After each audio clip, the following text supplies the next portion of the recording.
his mouth. Fury and betrayal swirl in the air, but before words are exchanged, tragedy strikes. A devastating accident leaves Tyson clinging to life and haunted by Imani's ghostly presence, a nightly reminder of the mistakes he can never outrun. When a young woman named Christy steps into his life, will Tyson finally find redemption or be forever imprisoned by a past that refuses to die? The end of one life and the change in another happened in just a few seconds. In 1 second, Tyson looks at his wife of 20 years, sitting in the passenger seat. He already feels bad for the hurtful words he just said. In 2 seconds, Tyson sees something big and dark move quickly past the window. Imani's angry face turns to him. In 3 seconds, there's a strong impact. The noise is overwhelming, yet he can't really hear it. Everything goes bright and dark, filled with pain and then emptiness. Time passes before he opens his eyes to see stars above him, through tall grass. Cold water from a ditch drips onto his clothes. Pain comes back to him, and he realizes she is gone. No! No! No! Tyson suddenly wakes up, gasping for air. This nightmare had disturbed him many times over the past 5 years. He felt pain that reminded him of the year he spent recovering in the hospital. It was endless hours of pushing through to regain function in his body. When he could finally grip things again, move his arms, and balance on his feet, he worked hard. He wanted to mask his mental pain with physical effort. He lost weight and worked on getting stronger, peeling away layers of grief. But he wondered why he was doing this. As he became stronger, he pushed himself harder. He thought the pain was helping him, but it was just a distraction. After a year of tough workouts, the physiotherapists only allowed him limited gym time, pushing him to face his feelings. He had to stop avoiding the sorrow that lingered inside him. It took another 8 months for the doctors to feel it was time for him to go home. "Aw, Sugar, is that bad dream back again?" Her voice felt so familiar yet so wrong to him. Every time he heard it, his heart ached, but he didn't answer. He had fought through the darkness during his hospital stay, and the new life he was building relied on his sharp mind. He wouldn't give up on that now. Imani was gone. She was gone. She wasn't sitting at the end of his bed, looking slim and comfortable in her soft night clothes, her curly hair inviting his touch, her warm brown skin shining, and her kind brown eyes full of love. Tyson fell back against his pillow, closed his eyes, and rubbed his face. He went over his thoughts, and when he reached a conclusion, he opened his eyes. As always, she was gone.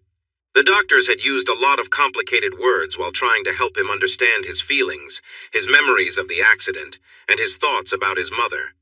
Survivor's guilt and post-traumatic stress were the main topics, but there were many others he had forgotten. He never talked to the doctors about Imani's visits at night. If he had, he would probably still be in the hospital. It felt easier to just acknowledge the strange moments and move on. Besides, he had his love for math to help him think clearly again. Imani started appearing to him at night after he had pushed himself hard during his physical therapy. While resting in his bed with his muscles sore, he imagined that she came to visit him. From the beginning, he knew to keep this to himself. He learned about it later after he returned home. He read a lot about how the mind copes with losing someone, especially after a tragic event. His difficulty in accepting her loss, shown by his tears when he woke up, showed that his mind was trying to fill the emptiness in his life with her. 5 years was a long time to hold on to these visions, but like his choice to stay alone and stick to his strict schedule, he found comfort in the familiar. Maybe he just wasn't ready to move on.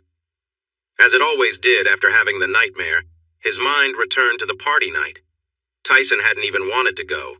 Imani had insisted they should get out, saying they needed to show their support for the man who had helped him become a professor of advanced mathematics at the local university. That's what the man told everyone. Tyson knew it was really the dean's wife who helped him. The party was to celebrate the dean's retirement.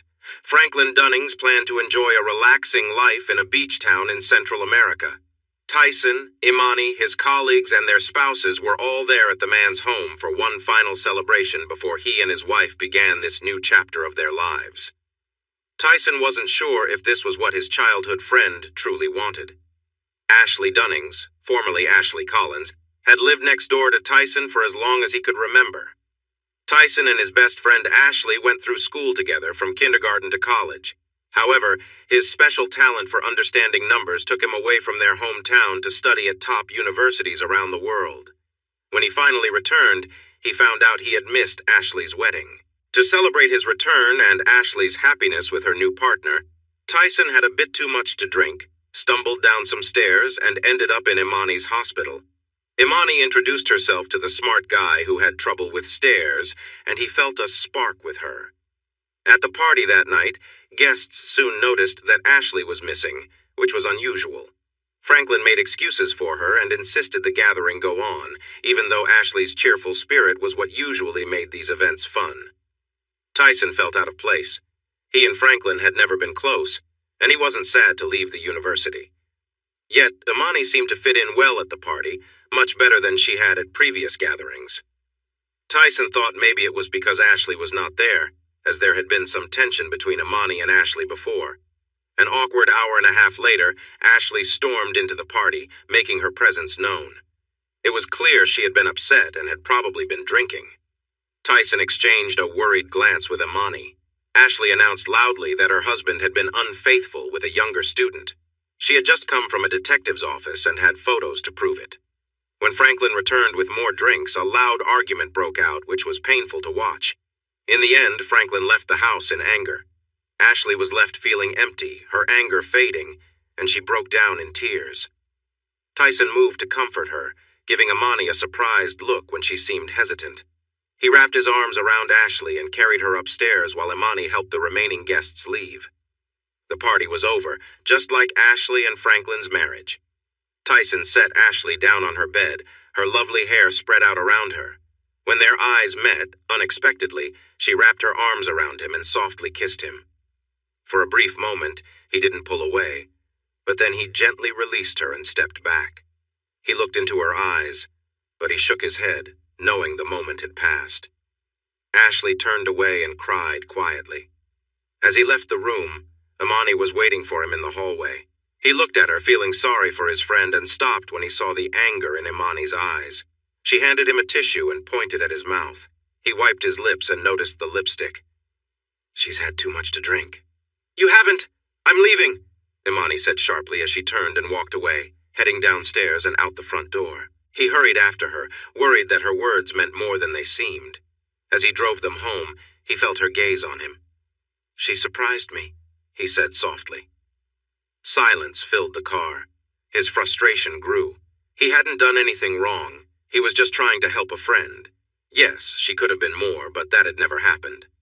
"What did you expect me to do? Ignore a friend when she was upset?" he said, raising his voice. "Is she just a friend? The lipstick tells a different story," Imani shot back. "I told you. It was unexpected. Her marriage just ended badly and she was hurting. She needed someone. Naturally, that someone had to be you," Imani shouted. He inhaled sharply, feeling his temper rise. He worked to calm himself. "What is it you have against Ashley?" "I don't know. Maybe it's because she wants to be with the man who promised to be my loyal husband," she replied bitterly. "A promise I've never broken and never will," he countered. As he drove faster along the winding country road toward home, he could hear Imani trying to control her breathing. "I notice how she looks at you during faculty parties," she said quietly, but her tone was sharp. "She just doesn't know when to back off." At that moment, he felt like he didn't truly know the woman sitting beside him, the woman who had captivated him the day they met in the hospital, the woman he promised to love for life. Their journey together hadn't always been easy, but they had celebrated many years together, her turning 50 just a month ago. He had looked forward to spending their golden years together, but as he gazed out at the old road and the quiet tracks ahead, he wondered if he really understood her at all. His thoughts wandered to the gatherings he'd attended at the hospital and the homes of her friends. He knew Imani was well liked by everyone. However, he couldn't ignore how she flirted with some of the men and the looks he noticed when she walked by. Those moments had made him feel insecure, but he had pushed through it, knowing she always found her way back to him during those events to show her affection. He started to wonder why her feelings toward Ashley were so intense. He had never called her out like this during those times. His mouth started talking before he realized what he was saying. The difference is, I don't behave with Ashley like you do with Devin Wilson. Dr. Wilson was the chief surgeon at the hospital. He was tall, fit, attractive, smart, and single a divorcee, really. There was something he apparently struggled with. As he observed her turning toward him, he saw her anger. But there was something else there, too. Something he was very afraid of. Was it doubt or guilt? Then they were on the tracks. "No!" Tyson shouted as he covered his eyes with his hands to push the memories away. It was time to move on. Start his day. Follow the routine. There was peace in habits. Christy Taylor was having a rough day, and Fridays were supposed to be good. She frowned, and people around her quickly noticed. She knew she was attractive. While her genes had given her many good traits, she worked hard to take care of herself. She used the right skincare products to keep her skin looking great. She followed a strict diet with healthy foods to stay fit. She exercised regularly to keep her body in shape. She also visited the salon every week to keep her long, wavy blonde hair shiny and at the right length, and her nails were always painted in the latest style. Her friends thought she should become a model because of her looks, grace, and height, but that wasn't her dream. She looked at her hand, admiring the deep red polish, and her eyes fell on the sparkling diamonds of her engagement ring. Once, seeing it made her feel excited. Today, she felt nothing. Her fiancé, Blake Carlington, was good-looking, fit, well-connected, and came from a wealthy family like hers, but during their 8-month engagement, she realized there was no magic between them, no spark. Even their physical relationship didn't satisfy her. In the last few months, she had definitely been in a slump. The things that used to make her happy now felt meaningless. She went through the motions, kept herself looking good, and tried to stay in style. But even shopping no longer excited her. She wasn't shallow. Christy hadn't come this far just because of her looks and social status. She was smart and knew how to use her intelligence. She was doing well in most of her classes and had imagined graduating at the top of her class a few months ago. Now, she was being called to meet with Professor Haley, her math teacher, because her grade was dropping. She needed that math credit to move on to the next year. But even the fear of falling behind left her feeling empty. The boredom she was experiencing was taking the meaning out of everything in her life. Christy knew she needed to stay professional. She knocked on the office door and heard someone say to come in. She entered and found a mess of papers everywhere. Based on the state of his office, one might think George Haley did not care about technology. That was somewhat true for his own projects. He preferred working with paper for his experiments. However, for his classes, the university required him to post assignments online, though he often sneaked in paper forms. In the office sat a short, sturdy man with wild white hair like Einstein and a fluffy mustache. He looked up from his desk and smiled warmly. "Hello, Miss Taylor. How can I help you?" he asked, blinking at her. She twirled a strand of her blonde hair as she spoke. "You wanted to talk to me about my grades." He nodded and pinched the bridge of his nose. "Yes, your grades are slipping, and if you don't improve, I might have to fail you." "Isn't there a test I can take to boost my grade?" she wondered. He looked at her seriously. "You need to understand the material to improve. The next exam is very important. You need to know the course content well by then." Christy frowned, knowing she had been struggling with the recent chapters. "I need a tutor." "Yes, I was just going to suggest that," Haley responded with enthusiasm. "I know a brilliant man in math who is also a great teacher. If you want to learn this material in the time you have left, you really need someone of his skill." Christy looked at him warily. "Is he from the university?" A brief look of sadness crossed Haley's face. "Not anymore. He retired early." He then focused on her. "It's essential that you understand how serious the situation is. You have to persuade him to tutor you." A thoughtful expression came over him, and then a slight smile appeared. "I'll give you a letter of introduction. That should help, but it's up to you to convince him." He grabbed a piece of paper and started writing. Curious, Christy asked, "If he's such a good teacher, why did he retire early?" Her interest in this mysterious tutor started to lift her spirits. Haley folded the letter and sealed it in an envelope.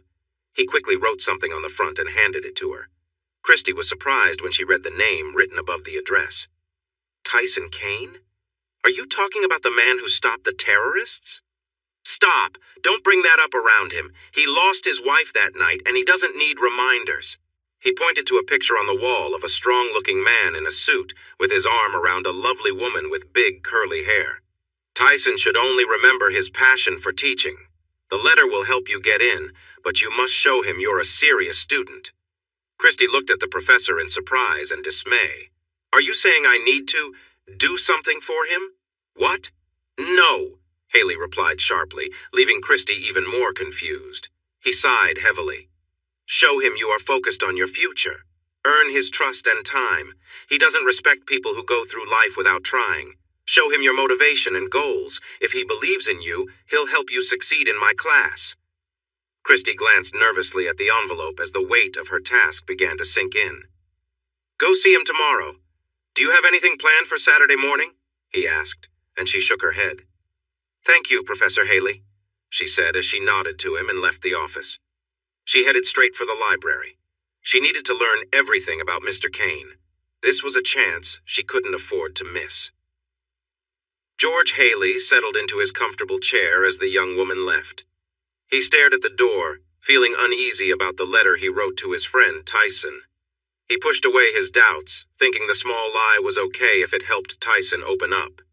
It was a shame that he was isolating himself. It was as if he was hiding away from the world and not sharing his talent. What Miss Taylor didn't realize was that Tyson didn't like people who didn't strive for more. Yet he was slipping into that very mindset himself. If George were more religious, he would have wished for Christy to succeed in drawing Tyson out of his self-made shell. He smiled to himself, noting that Christy's appearance reminded him of Ashley when she was young. But his smile faded as he thought about the woman who vanished at the dean's retirement party. For a while, everyone suspected Franklin had done something terrible to her. Then it came out that she had left the country the next day, taking most of their shared money. A law firm in New York soon sent Franklin divorce papers. The man hurried to sign the papers, and days later he sold the house and vanished into the jungles of Central America. Now Tyson's best friend was gone, just like his wife. George tried to help, but he couldn't connect with Tyson. Maybe he needed a different approach, something softer. Miss Taylor had that quality in her. Tyson stood barefoot on the grass in his backyard, near a small patio table and chairs that he hardly used, except for his morning routine. He took off his big robe and hung it over one of the chairs. Then he walked to the lake, standing on a small patch of sand at the edge of his property. He was closer to the neighbors now, but so far no one had complained about his habit of swimming without clothes or sunbathing the same way. He never looked to see if anyone was watching. He didn't really care. He stepped into the cool water and walked until he could dive in. The water was brisk, but he pushed through the chill until he found a steady rhythm. He needed to keep swimming or he would struggle in the water. As he did every day, he swam straight out from his home until he felt tired, which told him it was time to turn around.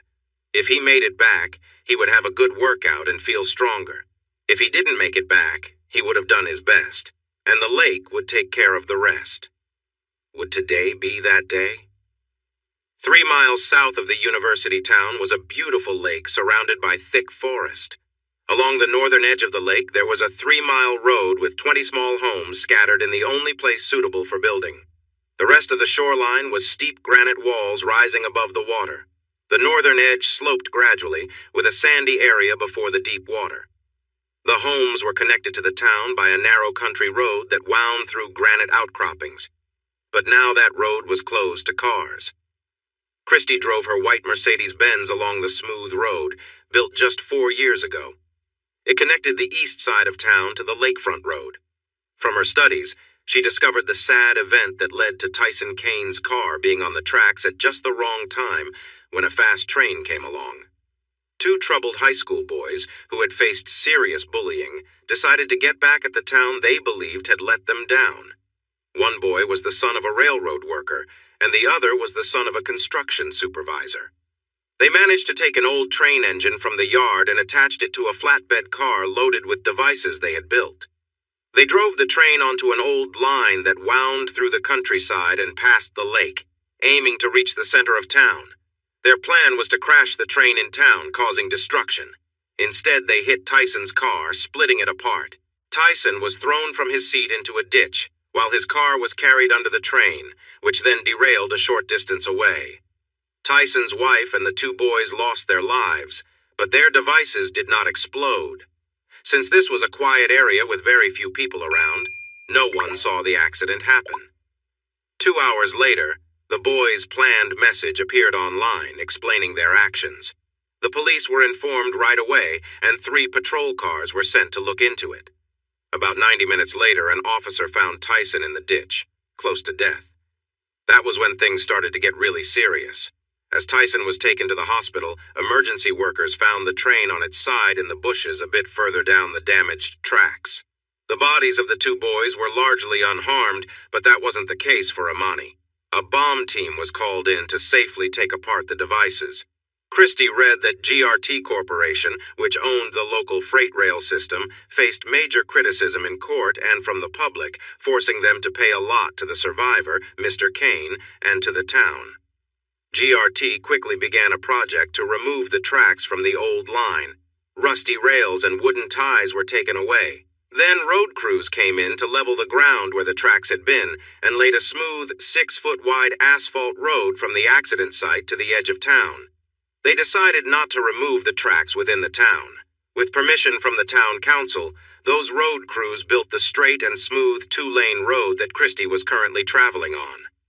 Once it was finished, the town council closed the old country road to cars, making it part of the trail system. As it connected to the western edge of town, the entire route made a 15-mile loop. Like any new city project, the local leaders were involved in all the changes. Big areas of land next to this new road, especially those not surrounded by rocks, were opened up for new upscale houses. Neighborhoods filled with large homes appeared. One good thing for the current homeowners by the lake was that the land south of the old train tracks still belonged to GRT. This meant no new buildings would be allowed there. The agreements for the lakefront land had rules that kept it safe from development. No more houses would be built on that lake. When Christie learned more about the man, she dug into his past and found proof of his incredible math skills. His education was something special, and reviews of his time at the university made her wish he still worked there.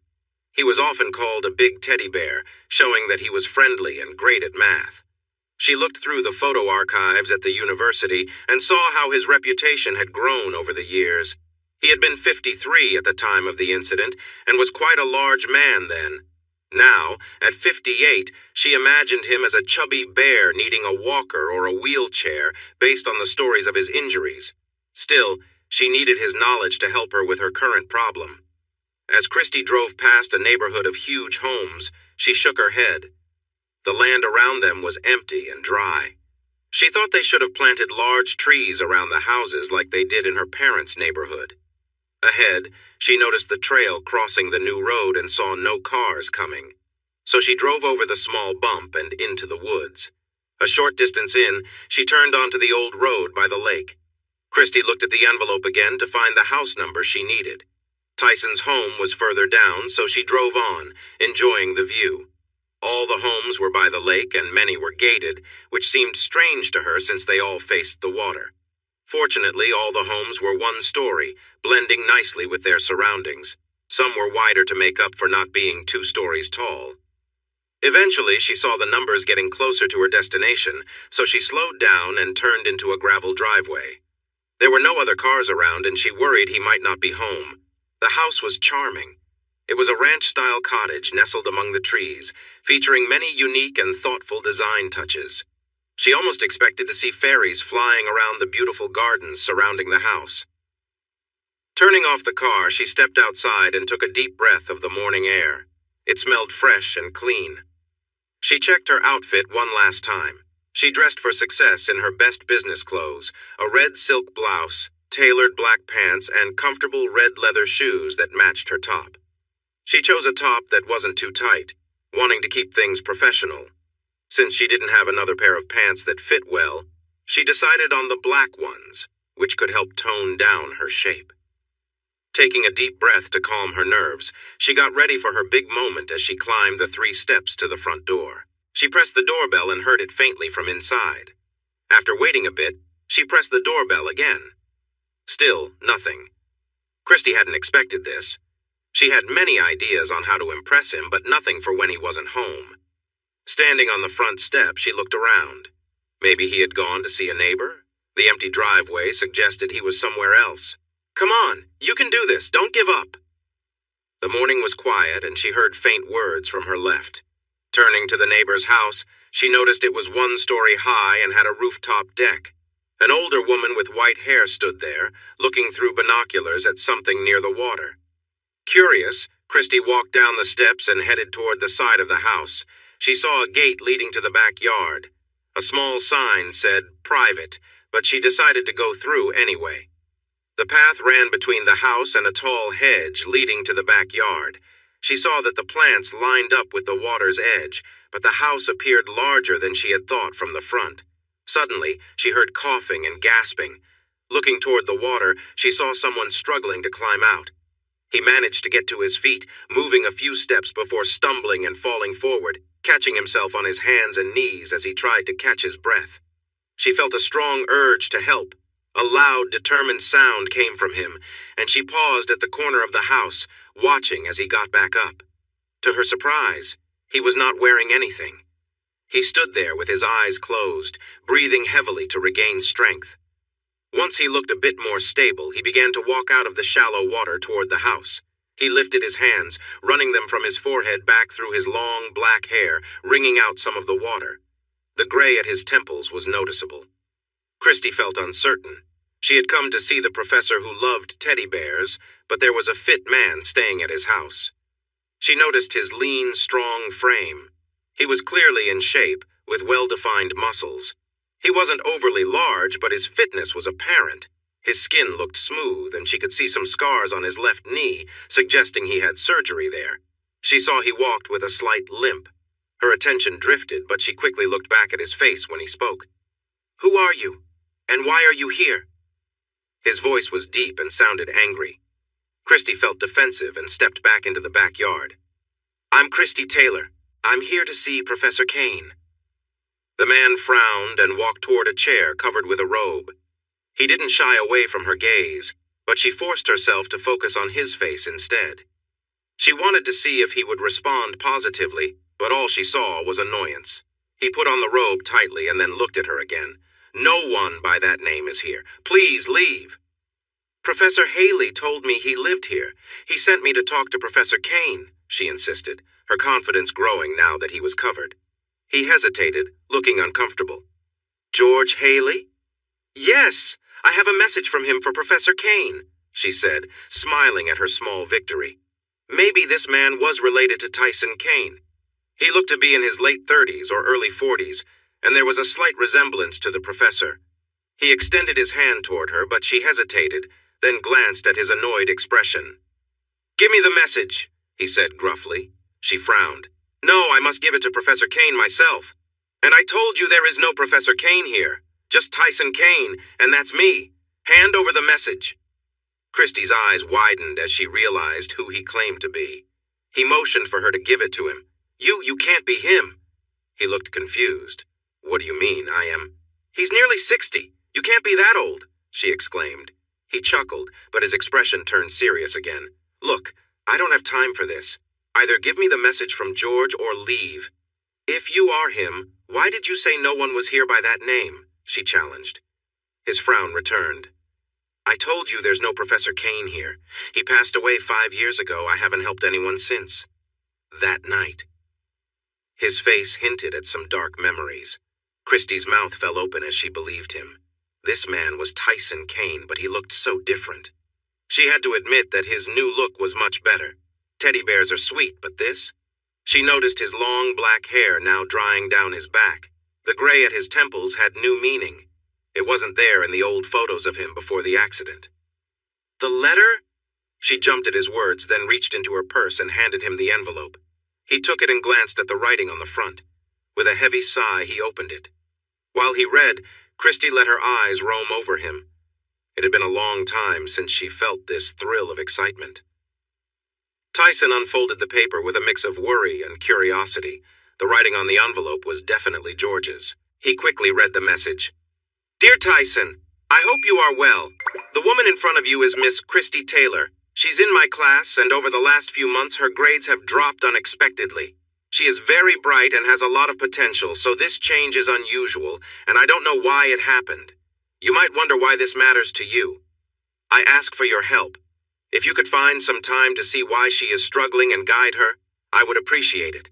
I find myself in an awkward situation because I owe her father some money after losing at poker at his place. He said he would accept your help instead of the cash. I wouldn't change her grades directly, so tutoring is the only way to help. I can't show favoritism to my students, and I doubt anyone else could help her improve as quickly as you can. Please don't mention the gambling debt to Miss Taylor. I want her to know she earned her grades through her own hard work. Thank you for considering this. Your friend, George. Tyson sighed again, feeling tightness in his chest. He didn't really want to do this, but he couldn't say no to George. Of all his friends, only George kept coming around, even if Tyson wasn't the best host. That role belonged to Amani. He folded the letter and put it back in the envelope, stalling as he thought of something to say to Christy.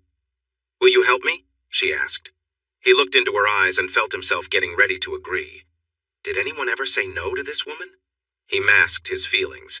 I haven't even had breakfast yet. Come on. Can you tell me why you think my time is important? He walked over to the patio doors that led into his living room. When he invited the blonde woman to sit down, he noticed her looking around with a smile.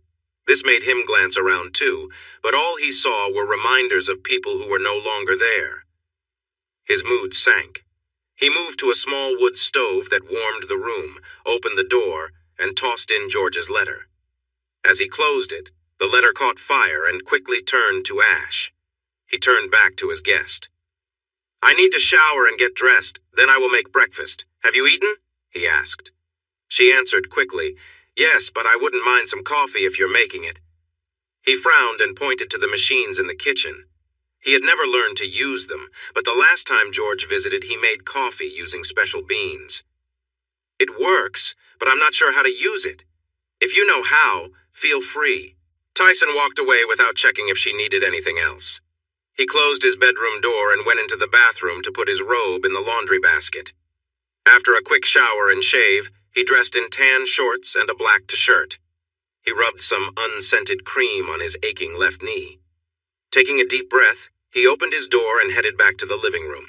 He saw Miss Taylor standing in the kitchen by the coffee machine. It was making its usual sounds, so he guessed she knew what she was doing. She turned and smiled at him, and he felt a strange sense of familiarity. This machine is great, much better than the one my parents have, she exclaimed. The feeling of recognition faded as her excitement grew. I prefer plain black coffee, but Imani really liked her espresso, he replied, without much enthusiasm. She smiled kindly at him, and he quickly moved to the fridge to gather breakfast items. He took out 2 eggs, some yogurt, spinach, and a few small tomatoes.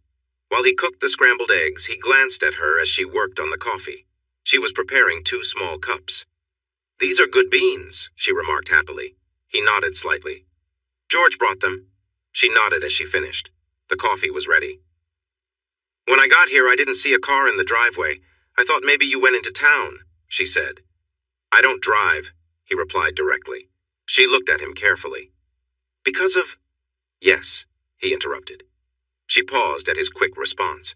She slid 1 mug toward him, and he nodded in thanks. How do you get groceries? She asked. He glanced at her with a tired expression. They deliver. He took a sip of the espresso. It was strong, but good. He smiled at her eager expression, and she responded with a bright smile. That feeling of familiarity returned, but he still couldn't figure out the reason behind it. You have a lovely home. Is that door for another bedroom? She asked, pointing to a door next to his bedroom door. Most of the things inside that room used to belong to Imani. Yes, but it's just a storage space and where I have my home gym.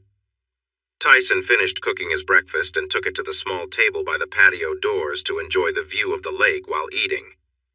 Miss Taylor seemed to think this was an invitation to sit between him and the doors, blocking his view. She smiled at him, which only made him feel more uneasy. He didn't like the pressure. Did George tell you I won't teach anyone who isn't serious? He said, regretting it as soon as he spoke.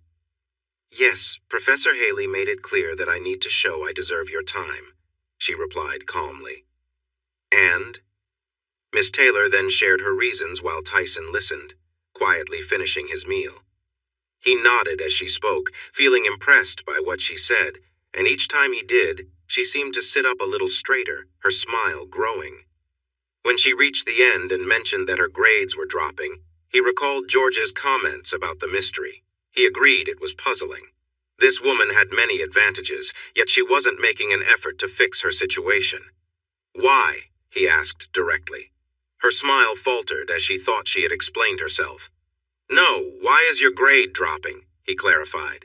He could see she was struggling to answer, and after a moment she replied, My other classes are much easier. I feel like I already understand everything, and I don't have to try hard in those. I need to put in more effort in this class. And you haven't tried harder because...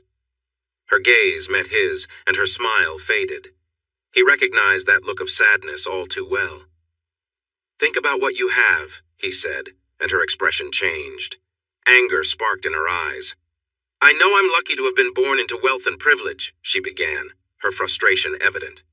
Tyson shook his head. No, it's a way to reflect. Count the things you appreciate. She blinked at him. Is this a test of my mindset? She asked, beginning to understand his approach. He gave her a serious look. If I'm going to help you, I need to know if your struggle is just about the material or if there's something deeper. Each situation needs a different way to handle it. He felt like telling her that he couldn't take on someone else's problems, but he held back. She looked at him with big eyes and returned to thinking about her benefits, as he called them. Can't be real, just ideas, he said, and she gave him an annoyed stare. She cleared her throat gently. I'm thankful for my family. I'm thankful for my friends. I'm thankful for my fiancé. I'm thankful for being able to go to this university. I'm thankful for... Stop! You named the biggest parts of your happiness. People. Which one isn't true? She made an upset noise, but he continued. Your parents. Is your dad pushing you to do something with your life? Is your mom too critical of your choices? He probed. No! They have been nothing but supportive. She replied sharply, but he noticed a hint of doubt in her expression. So they support something you don't agree with. Let's move on, he said, and her anger grew. He didn't care. He had nothing to lose. He understood George's decision to keep her score as it was. Tyson was also standing by his principles as a teacher, although he didn't wish to return to that role. Your friends. Do you have anyone in your group who isn't truly a friend? Someone you can't trust? Someone who might be against you? He asked. Again, no. I don't let negative people close to me, she shot back. He nodded. Then it must be your fiancé. Does he lack in some way? Is he too pushy? Not pushy enough? Does he mistreat you? He would never, she gasped, her eyes wide as she looked at him in shock. But he doesn't make you feel excited? Tyson guessed as he sensed a pause. Miss Taylor stood and walked around the table. He saw her hand lift, expecting a slap, but he was ready to take it. He had felt worse pain. Christy rushed out of the house and flung herself into the driver's seat of her car before the tears came. She wasn't even sure why she was crying. She told herself it was because of his rude behavior, but she couldn't fully accept that. He was right, and she couldn't handle it. She let herself feel the stress and slowly pushed back her tears until they stopped. She couldn't give up, or she would fail the class. She didn't want to show the man inside that he was right about her worth. She was completely worthy. Christy got out of the car and grabbed the bag with her books and notes for the math course from the back seat. She took a deep breath and turned back toward the charming house. Be brave or go home. She marched back to the front door and rang the bell. Moments later, the man looked at her with a curious expression as he peered through the screen door. I'm sorry for hitting you. His face remained the same as he replied, No, you're not. You had a reason. I was rude. She paused for a moment. Can I come back in? He sighed and stepped aside, motioning for her to enter. She walked back to the table and placed her bag of books down. He glanced at it with a frown. I haven't agreed to help you yet.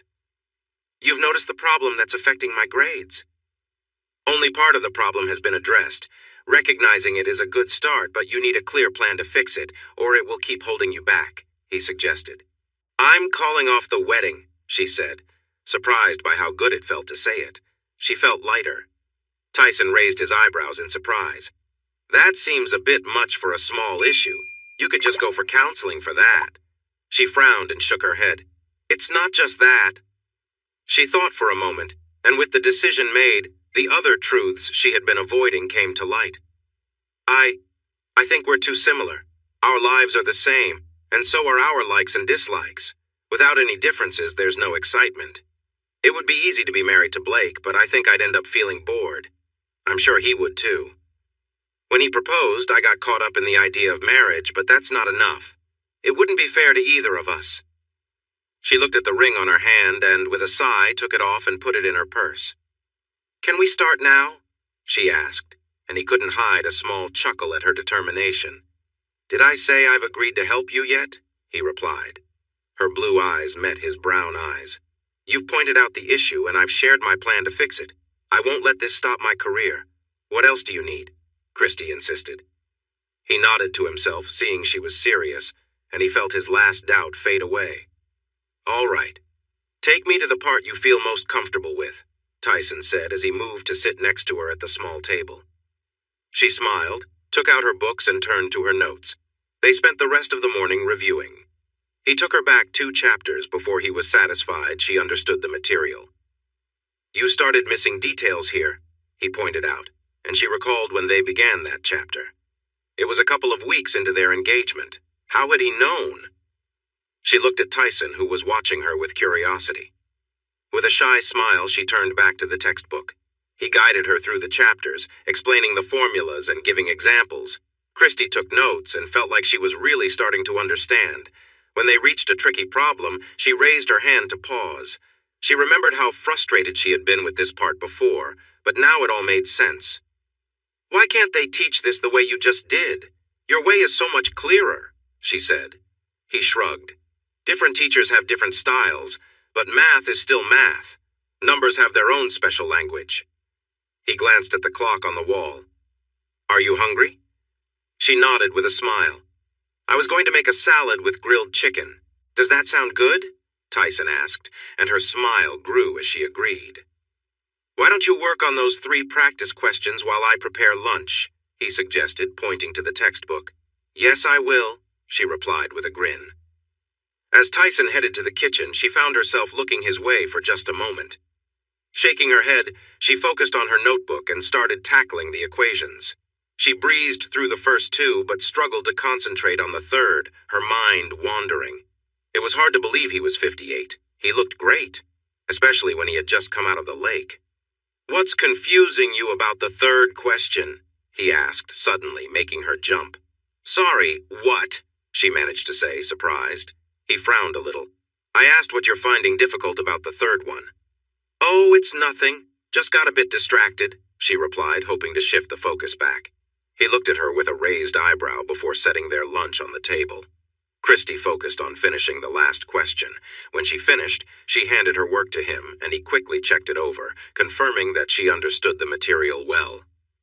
Looks like you have this down. After lunch, we can tackle the next 4 chapters.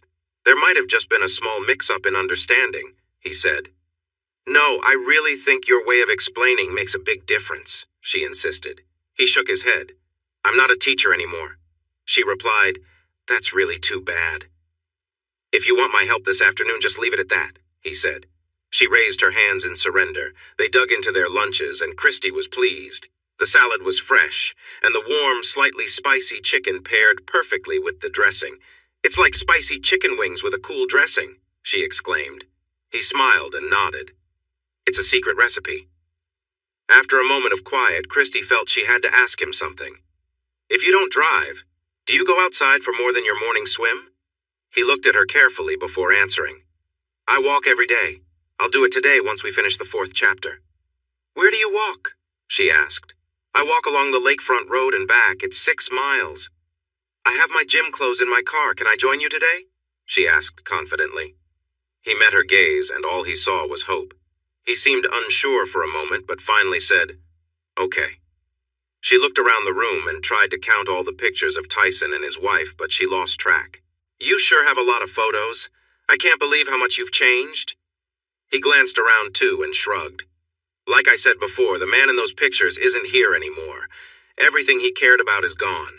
I'm not Professor Kane anymore. I'm just Tyson Kane now. Is math important? Tyson paused, then noticed her blue eyes challenging him to take his words back. Let's finish the tutoring, he said firmly. They spent the next 3 hours going through 4 chapters in the textbook.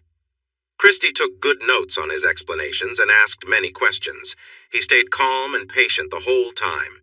She seemed to relax more as the lessons went on, and when they finished the last chapter, she closed her notebook with a happy sigh.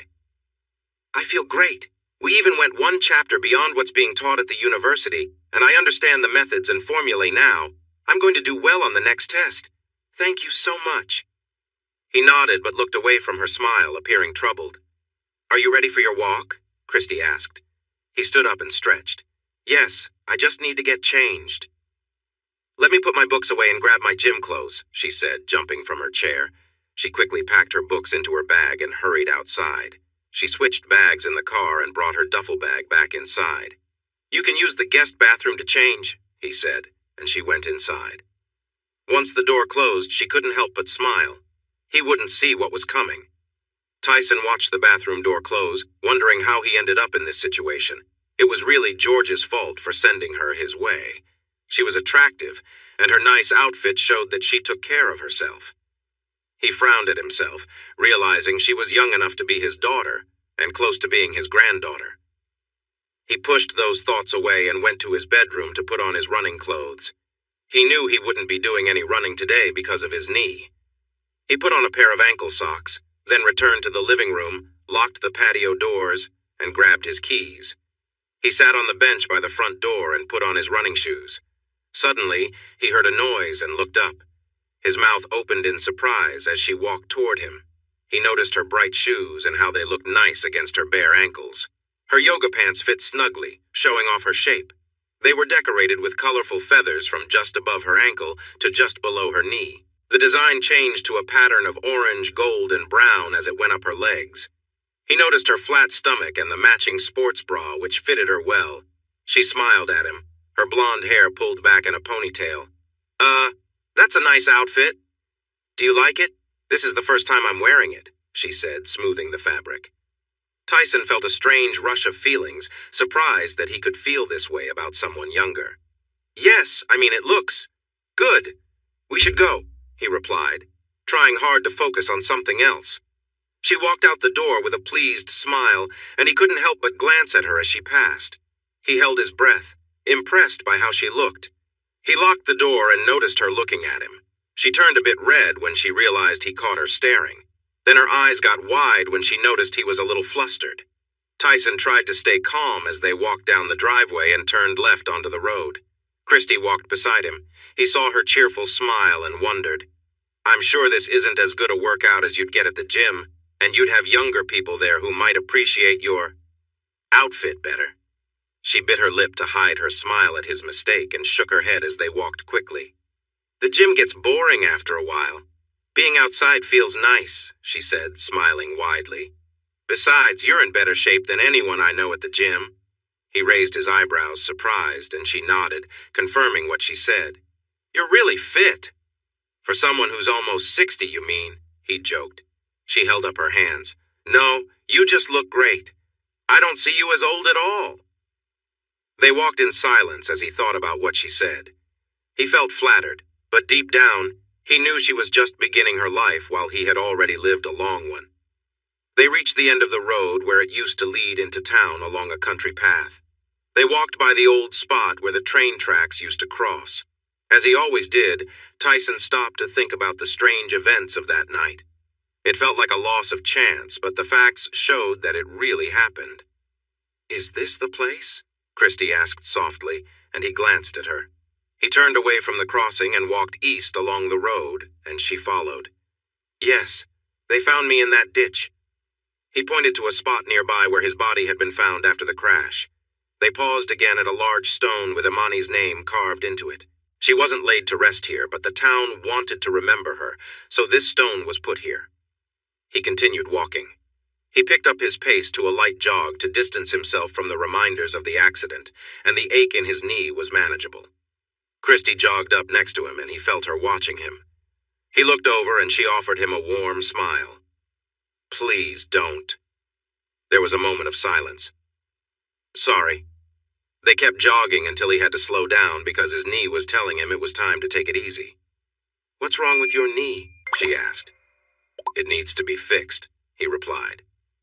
"I hear that's a pretty routine procedure now," she said kindly. He nodded but didn't say more. It wasn't really about the surgery. It was the thought of the trip to the hospital that made him uneasy. The counselor he met there said he could move past that with help, but he hadn't returned since he left. It felt like his life was on pause. "I could give you a ride if you want."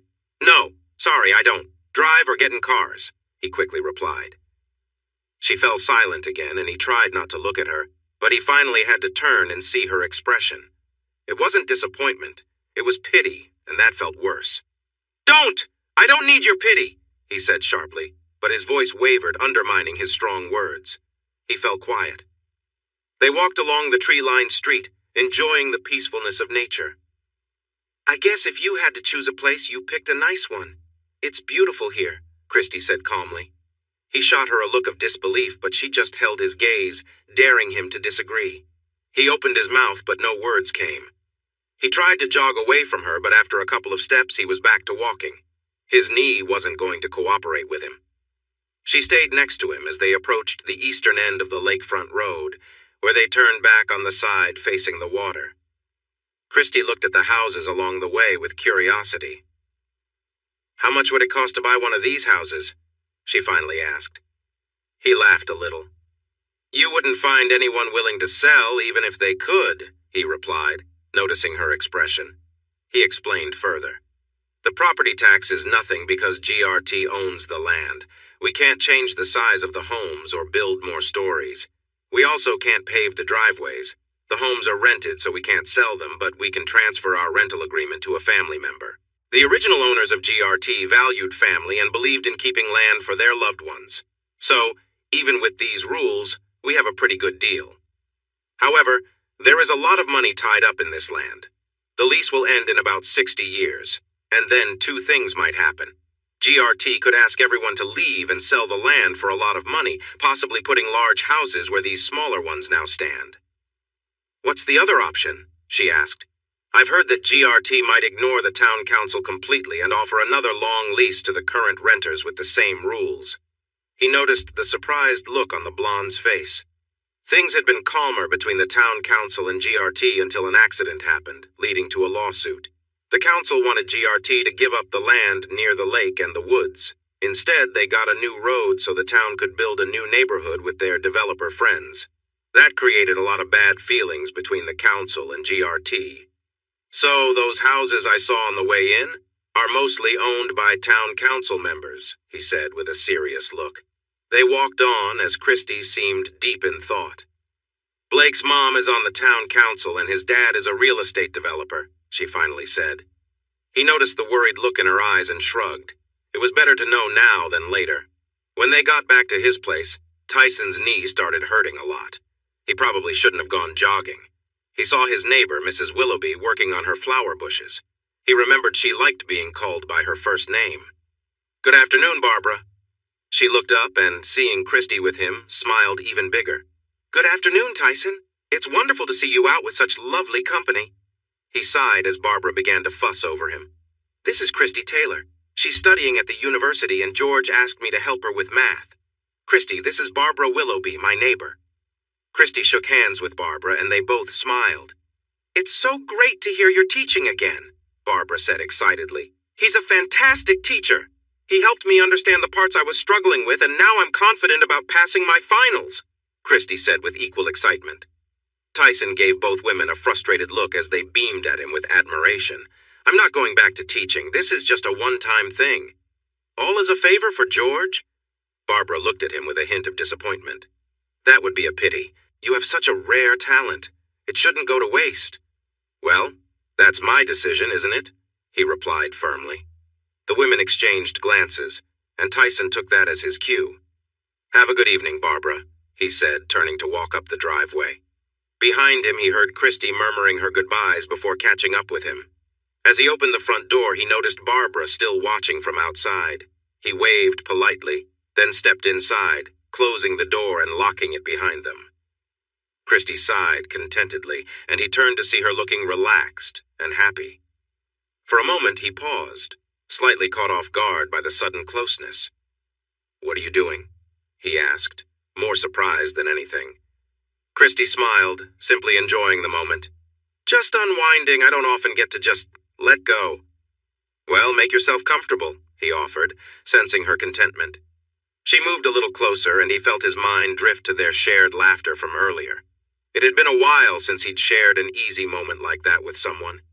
But as they stood there, he quickly regained his composure and took a step back, clearing his throat. Christy looked at him, a mix of excitement and curiosity in her gaze. "Well, I guess I'll leave it there. Thanks, Tyson." He blinked, unsure of what to say, but nodded. For a moment he considered what she was hinting at, but he knew what mattered most, keeping things straightforward, with her. After their shared closeness, Tyson found himself wanting to return her affection in kind. He looked at her, admiring her presence, feeling a warmth grow between them. Without a second thought, he took her hand, leading her across the living room and into his bedroom. They stood close by the bed, and he kissed her deeply, savoring the moment. She sighed softly, leaning into his touch as his hands held her. The quiet connection between them grew stronger, filling the room with a sense of calm. He knelt down beside her, taking in the softness of her presence. She looked down at him, a bit shy, and he reassured her with a gentle smile. "You're beautiful," he whispered, and he felt her relax. She pulled him close, and he shared in her warmth, both of them enjoying the simple closeness they had created. He helped her onto the bed, and they settled into a gentle embrace. His touch was careful and thoughtful, noticing what made her laugh or sigh happily. They stayed like that, wrapped in each other's arms, lost in a quiet, shared moment that brought them both comfort and joy. She held on to him, a look of contentment on her face. Time seemed to slip away as they stayed close, finding comfort in each other's company and savoring the peacefulness of simply being together. Tyson felt his heart lighten, enjoying the feeling of connection that had grown between them, grateful for a moment that felt as simple as it was genuine. Her hand rested on his as they shared a moment together, and she held on to it as she appeared to enjoy her feelings. Eventually, she gently pushed him away, and he withdrew his hand. He looked at his fingers for a moment, reflecting on what had just happened, while she relaxed on the mattress, closing her eyes as she caught her breath. He stood up and watched her rest. A small voice in his mind questioned his choices. Reality hit him hard, and he almost stumbled at the thought. He realized that he shouldn't be acting this way, especially with someone so young. He had never been known for being flirtatious. Yet here he was, reflecting on a very intense moment with a lovely young woman he had only just met, who seemed to share in the same feelings. Why had he suddenly changed his usual behavior? Yes, she was beautiful and smart, but they were from different generations. They didn't have much in common. Even though he had been alone for over 5 years after losing his wife, he still wore his wedding ring. He didn't feel obligated to be loyal anymore since she was gone, but he still felt a hint of guilt, as if he had crossed an invisible line. "What's wrong?" she asked, leaning back on her elbows. I don't know why this happened," he replied, feeling uneasy. "You're thinking too hard about a fun moment between two people," she responded, noticing his conflicted look. "I think you're very attractive, and I find your mind fascinating. You think I'm attractive, right?" She raised an eyebrow playfully. "Definitely, and I find you mentally fascinating too," he admitted, feeling a bit awkward. She smiled and nodded. "That's all there is to it. Just a fun moment, but a great one. No strings attached, though I'm curious about what else you could do," she said, hinting at his reaction. Still trying to make sense of everything, he nodded and headed toward the bathroom. As he turned on the shower, he flinched slightly when he felt her touch on his back. He turned and found her smiling at him. He opened his mouth to voice his concerns, but she kissed him softly. His heart raced. Her kiss was captivating, and before he knew it, he was kissing her back deeply, feeling a strong connection. He was lost in the moment, letting go of his worries. Tyson craved that connection with her, now. He reached back and turned off the shower, then wrapped his arms around her and lifted her gently. She held onto his shoulders as he carried her out of the bathroom, setting her carefully on a towel on the counter. They shared a warm, close moment, both feeling the calm after their laughter and shared vulnerability. "Are we ready for this?" he asked, looking at her intently. She nodded, a sense of trust and excitement in her expression. They both felt caught up in each other, lost in the moment as he held her close. Christy found herself admiring the feeling of connection, her heart racing from the strength of his embrace and the quiet focus they both shared. She leaned back slightly, catching a glimpse of their reflections in the mirror, and smiled, marveling at the closeness they had found. Tyson gently held her, his movements soft but sure, and they both felt the room slip away. For a time they were simply together, grounded in the moment they had made. They felt a warm, steady rhythm of closeness that left them both feeling safe and cherished. She held his hand, sharing a look of joy and comfort, and it filled her with a feeling she hadn't expected. After a while they sat quietly together, breathing in the calm of the room. Tyson's expression softened, and Christy felt an overwhelming sense of peace wash over her, as if something new had settled between them, something that made them both feel deeply connected. As they both rested in that quiet understanding, she felt a mix of wonder and security, realizing that this unexpected closeness brought her a sense of confidence and belonging she hadn't felt in a long time. Her mind and feelings were so confused that all she could do was hold him close, pulling his face down to hers to softly kiss his lips. But the kisses felt like promises she wasn't sure she should make, so she rested her forehead against his. Tyson sensed the last bits of joy slowly fading as he breathed heavily above her. His body buzzed with energy from the workout, and he felt better than he had in a long time. He gently pulled back, and Christy let go of his head. He lowered her arms to rest on her chest, where his gaze lingered for a moment. He was still pressing against her lightly, so he carefully eased away. Christy gasped as he moved back and seemed a bit dazed. He hoped he hadn't hurt her. He decided to pick her up, and she sighed, resting her head on his shoulder. Tyson carried her to the bedroom. His mind raced with a familiar thought. He laid her down on the bed, her hair fanned out on the pillow, and she reached up to bring him close for a kiss. The kiss was warm and gentle. As he pulled back, he noticed his muscles were starting to tremble. Her blue eyes looked up at him with a question, and he felt wide-eyed. Ashley. So young when they started college together, just as beautiful. Why hadn't he noticed it before? "Are you okay?" she asked softly. He couldn't find the words, so he simply nodded, needing to breathe. Tyson stood by the lake, the cool breeze on his skin making him shiver. He wasn't sure how he got there. "She really is lovely." That voice again. He looked up as dusk began to settle, realizing she was early. Turning to his right, Imani stood close by, just a reach away. He wanted to reach out, but held back. The breeze blew her hair from her face, and she looked at him with sad eyes. "The lake doesn't want you." He stepped back, feeling her words hit him hard. "The woman inside does." He shook his head, confused, and glanced through the glass patio doors. Inside, curled up in his comforter, was Christy. "What do—" He looked back at Imani, but she was gone. The fact he had tried to speak to her unsettled him. He shivered again, turning away from the dark waters. His legs moved him across the yard toward the house, and he opened the door to go inside. Worried blue eyes met his brown ones. He felt a weight to share his feelings and finally gave in. "She said the lake doesn't want me." Gentle hands touched his chest, feeling the cold on his skin. Christy opened the blanket and pulled him into her warm embrace. They stood close. "Who said that?" Christy asked. He looked into her eyes and saw only kindness. He hesitated but felt that everything would be okay. "Imani." She smiled softly while watching him. "Smart lady. Can you tell me about her?" she asked, guiding him to the couch near the small stove. He added a log to the fire and then settled next to Christy under the quilt. He felt lighter and more at peace, ready to share. And Christy listened. Tyson Kane felt like a new man. Okay, maybe that was an exaggeration. He felt like a man with a new knee, finally working without constant pain. Without reminders of his surgery, he felt renewed. It also helped that he had a lovely companion now who visited him a few times each week. Christy Taylor was busy with her classes and a new part-time job. When she could, she came to see him at his cottage by the lake. Since the day she surprised him in his backyard last year, she had become much more than a stranger. They built a strong bond. For someone so young, she was full of energy. She encouraged him to talk about things he had kept inside, even about sometimes seeing his late wife at night. Since he first shared this, his visits from Imani had become less frequent, but they didn't completely stop. Christy reassured him that talking about it was good. She suggested he might have some unresolved feelings about his wife.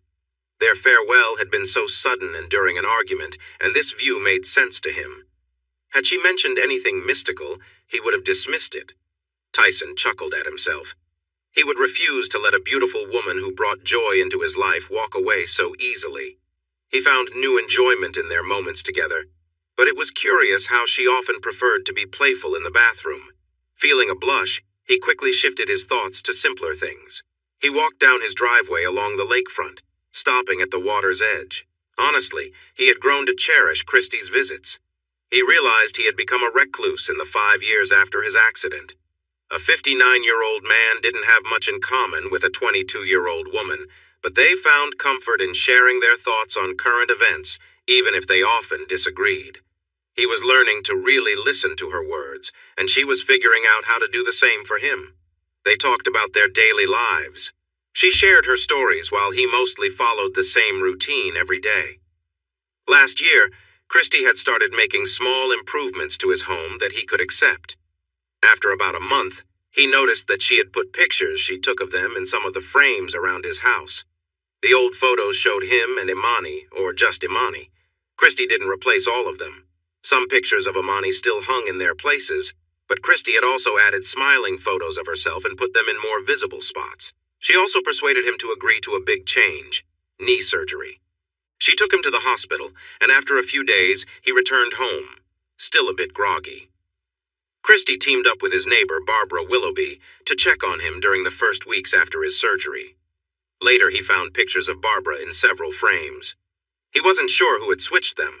The recovery for his knee took time, but pain was something he was used to, so he kept going until he could walk 6 miles each day with little discomfort. He asked his doctor when he could jog again. The doctor advised him to sit still and tested his knee. Jogging was not recommended yet, so he would stick to walking for now, but he wanted to do more. This morning the waves looked calm. He had gone for a swim in the lake earlier, still keeping up with his routine of swimming out and back. However, he learned to head back before feeling too tired. Imani used to say the lake didn't want him, which had worried him, so he stopped pushing himself too hard in the cold water. Now, he returned to the shore just as he began to feel tired. He decided to step away from the lake's tempting waters. Sighing, he turned his back on the beautiful blue and went inside for a shower and breakfast. After that, he would do a new thing that Christy had suggested, checking in with his math friends on an online discussion board. It took him a couple of weeks to get past the surprised messages about him being alive and the condolences for the loss of his wife before people would talk about math again. Now, he had a few regular friends he stayed in touch with. It wasn't the kind of conversation everyone else dreamed of, but he found it enjoyable. He had come up with some good ideas that he was thinking about. He smiled as he walked inside. He had his usual morning routine to stick to. Christy Taylor was having one of those moments when everything seemed clear. She was sitting in her car in the coffee shop parking lot, letting her thoughts flow. She had learned to give herself time to consider new ideas and perspectives. This was another lesson from Tyson. This morning she felt thankful for many things, but not for objects. Tyson had taught her that feelings shouldn't be tied to things. It made emotions feel less genuine. He never pushed his beliefs on her. They were just how he chose to live, and these ideas made sense to her, too. She wasn't looking forward to telling Tyson that she would be leaving town and wouldn't see him for a while. A great opportunity awaited her in New York City, where she would finish her studies and start her career at a top fashion retailer. It was a big step forward. She knew Tyson would be happy for her and supportive, but he would also hide his sadness about her departure. Christy worried about him. He wasn't ready to be alone. His fears still held him back. He couldn't ride in a car and hadn't even been able to sit in hers for more than a few minutes. She sighed, realizing she needed to find a new friend for him. This way, she could leave with peace of mind. Tyson could manage with Barbara for short visits, but he thought she was too controlling, and he was right. Barbara's strong maternal instincts might be why her own children visited her so little. Christy went through her list of friends, hoping to think of one who could spend time with Tyson and help him feel better. Unfortunately, most of her friends had steady boyfriends who weren't comfortable with their partners spending time with someone like Tyson. She felt uneasy thinking about her last date night. It would be hard to find someone new who could connect with her like he did. Shaking her head, she focused on her friends again. There was Rachel, who had just broken up with Chris after a brief reunion. That girl was a handful, and Tyson didn't need that kind of drama. Neither did Chris. But if he took her back, they were a perfect match. Then she thought of Jillian. She wasn't dating anyone at the moment. Christy recalled their talks about her last relationship and remembered Jillian had some complicated family issues. Maybe dating someone older could be risky. Jillian thought it would be fun, but she knew Tyson would not appreciate if she started calling him that during an intimate moment. So Jillian decided against it. Miranda was dating Vince, which was new, and Christy felt uneasy about him. Vince was friends with Blake, and after realizing the truth about Tyson, she now thought her ex-fiance was quite spoiled. She wasn't sure Vince would be much better. Christy believed Miranda could actually be a good match for Tyson. Miranda's outgoing personality and positive attitude might help him open up. Some of Christy's other friends found Miranda a bit annoying and impulsive. But really, she just had a little social awkwardness. Tyson's patient nature could handle that. He might even help her feel more confident. Miranda was a second-generation American with Mexican roots, a bit shorter than Christy, with beautiful caramel skin, warm brown eyes, and long brown hair. Miranda often complained about her body, especially her rounder shape compared to her friends. She was fit from her love of road cycling. She joked that Christy had received both their shares of good looks, especially when they talked about body image, which sometimes made Christy's other friends uneasy. Christy found it amusing, though. Just what Tyson needed. She started her car and drove back toward her neighborhood, but took a turn onto a side street just before her own. Miranda lived with her parents in a lovely home not far from Christy's family. Miranda was the oldest child, with an 18-year-old brother, Raul Jr., and a 16-year-old sister, Natalie. Christy wished she had siblings like them, but hadn't shared this with her own parents. Miranda's dad was a successful stockbroker, and her mom owned a staging business. Christy heard that Raul Jr. just got a new truck for his birthday and was excited to invite Christy for a ride, which made Miranda laugh at Christy's surprised reaction. It seemed he thought of himself as quite the charmer. She parked and walked to the front door to ring the bell. Moments later, Raul Jr. greeted her with a cheerful smile. "Good morning, Christy. You look great today," he said as nicely as an 18-year-old could. She smiled back knowingly and raised an eyebrow. "Good morning, Raul. Maybe save that charm for your friends." "Christy, ignore him and come back to the kitchen," Miranda called out from the other room. Raul appeared to be mesmerized by Christy's blue eyes and bright smile as he thought about her words. She could almost see him wondering if she thought he was attractive enough to have more than one girlfriend. She walked around the fit young man. He clearly worked out often. Perhaps that's where he picked up some of his negative behavior. As she entered the kitchen, she could feel his gaze on her the whole way. "Junior, stop looking at my friends behind. Quit acting so foolish," Miranda snapped, causing Christy to turn her attention to her worried friend. "I'm not, and quit calling me Junior," he retorted. When Christy glanced at him, he tried to regain his cool demeanor. Besides, women like it when a guy shows they appreciate their appearance. Christy winced and shook her head to indicate he was mistaken, which made him look embarrassed. "I have a friend who knows how to treat a woman right and make her feel valued," she suggested. Raul's smile came back. "Is this the mystery guy you keep to yourself? The perfect one?" Miranda asked, a bit more sharply than she meant. Christy immediately felt concern for her friend. She looked at Raul. "Could we have a moment alone?" she asked softly, and he nodded, sensing his sister's distress. Miranda stood, took Christy's hand, and looked at her brother. "Never mind. We'll go to my room." Christy followed her upstairs into her cozy room. Miranda shut the door, and her warm brown eyes filled with tears. Christy opened her arms and Miranda leaned against her as the tears started to flow. "What happened?" Christy asked when the crying began to settle. Miranda's sadness turned to anger. "Vince is a horrible person." Christy wasn't surprised to hear that, but she kept her reaction to herself. "What did he do?" "Right after we were together, he broke up with me by text. Then he shared a picture of us with a mean caption." "What?" Christy gasped, feeling a surge of anger. "They eventually took the post down, but everyone had seen it by then. It was so humiliating," Miranda cried again. Christy felt a wave of frustration as she held her friend. If she could get a screenshot of the post before it was removed, she knew exactly who to ask for help. She was determined to make sure the dean knew about this and took action. Getting Vince kicked out of the university for what he did would be a great start. She was going to make it happen. After a moment, Miranda regained her composure and pulled back, determination in her lovely gaze. "That's it. No more dating until I graduate. There are no good guys at this university." Christy offered her a reassuring smile. "Does that mean you might be able to check in on a friend of mine now and then?" Miranda wiped her eyes with a tissue and looked at Christy, puzzled. "A friend?" "Tyson Kane." Miranda's confusion deepened. "Wait, I remember that name." Christy sighed. "The train incident." "Yes, that's right. He stopped the train. Oh, his wife died and he was hurt. You've been helping him recover," Miranda exclaimed. A brief image flashed in her mind, making her cheeks warm. "Well, not exactly. He was mostly better when I went to him for math tutoring." She shook her head to refocus. "He lost his wife in the accident. He barely made it through that day himself and has had a hard time since then. I've been trying to encourage him to come into town, but he can't handle being in a car yet. He needed a lot of calming medicine just to come for his knee surgery."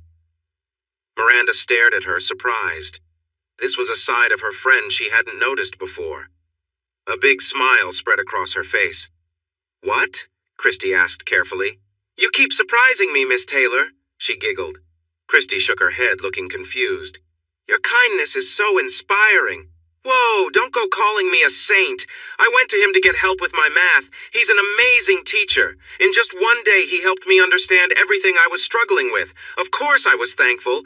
I wanted to help him too. He's really a great man." Miranda just smiled and nodded, looking pleased. Christy cleared her throat, looking hopeful. "You know I'm leaving soon. I would feel so much better knowing someone was visiting him a few times each week." "Get him moving? Walking around?" Miranda suggested. Christy nodded.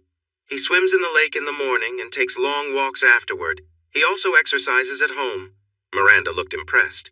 "So he knows how important it is to stay active." Christy smiled. "Oh, yes.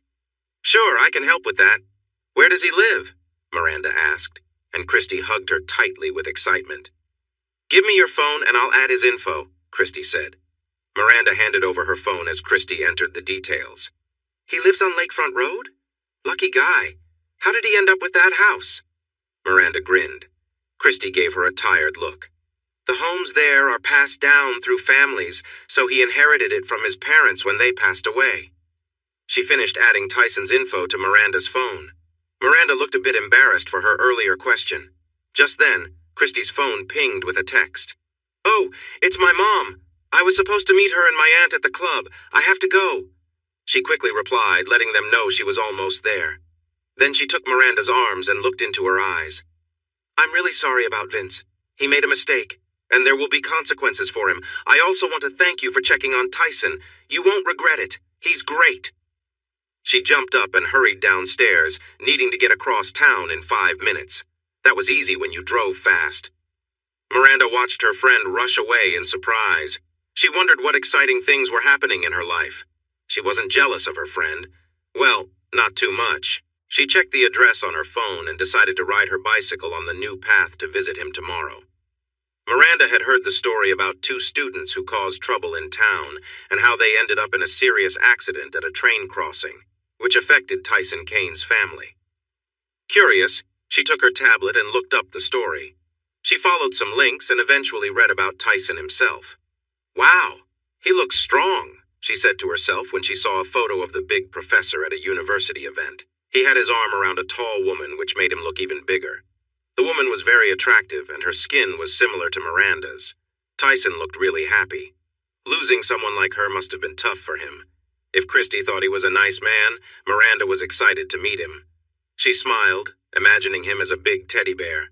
She could really use a warm hug after everything Vince had put her through. The lake water felt warmer than usual as Tyson swam smoothly. His stamina was getting better, and he noticed he was getting a bit farther across the lake each time before turning back. He was careful not to push himself too hard. He had very little body fat, so he needed to keep moving, or he might struggle. Looking up, he saw the clear blue sky, promising a lovely day. He decided it would be nice to soak up some sun later. As he turned back, he spotted Barbara's house with its rooftop deck and saw the sun shining off her binoculars. Caring as always, Barbara had kept an eye on him for years, remembering how he struggled to get back to shore before Christy encouraged him to keep going. No! Christy's presence made him realize he had reasons to keep fighting. Imani was gone. Despite any lingering memories, she no longer existed. It was Christy who pointed out that Barbara had quietly supported him all along. The young woman had told him how she had heard his neighbor's soft words of encouragement the first morning she saw him come out of the water. So, his neighbor could see into his backyard from her roof, binoculars in hand. He swam steadily through the water as he thought about that. He let out a quiet sigh. Tyson had no plans to change how he lived for anyone, not even his neighbor. He enjoyed swimming and sunbathing in his own way, and that was not going to change. He would just keep ignoring any chance of someone looking at him. As the water warmed, he realized he was nearing the shallow end of the lake. The swim was done, and Tyson felt great. He stood up in the water, which came to his thighs, and took a deep breath to fill his lungs.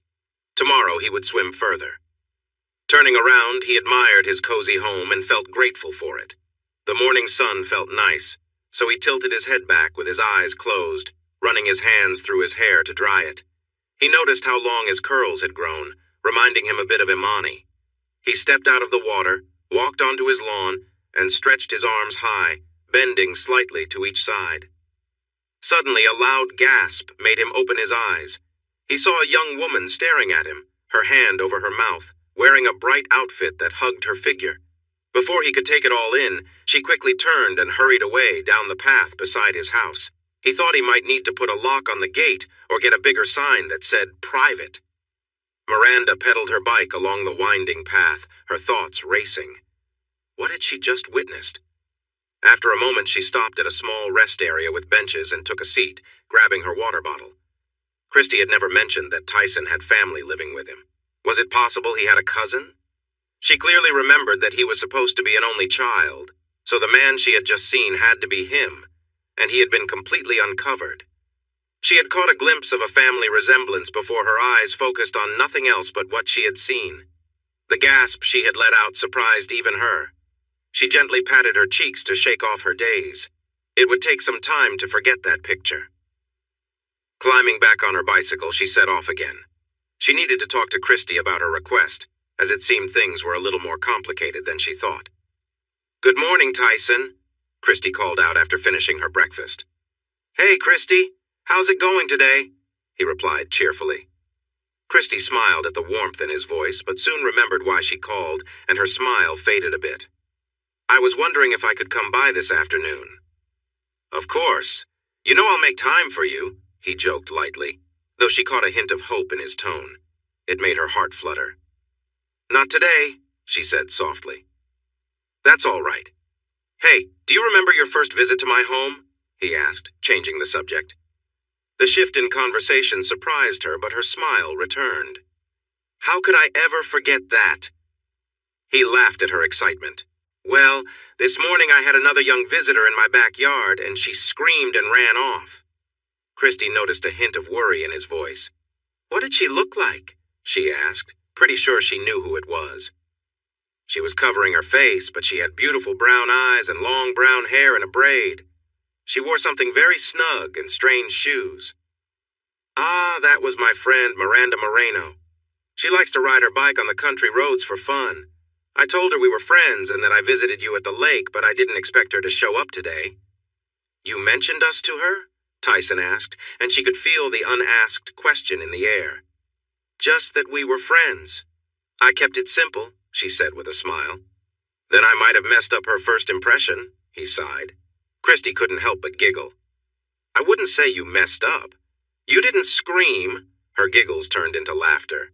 True, but I was bold. I remembered I asked you to prove you were who you said you were. He laughed at the memory. Right. You're a tough one. I'll have a chat with her. It will be fine. She was probably just surprised, Christy promised him. So, should I get a lock for the gate or a bigger sign to keep it private? He asked. Is that what the sign says? I thought it pointed to something surprising, she said, and burst into laughter. He chuckled. Okay, Miss Smarty Pants. I'll see you this afternoon. Bye. Bye. Christy hung up and quickly went to her car. She needed to find Miranda. She could have walked, but she knew a few places Miranda might be if she wasn't home. When she rang the doorbell, Raoul Jr. answered with a bright smile. 2 days in a row. It's either a lot or too little with you, he joked. She smiled back, giving him credit for his smooth line.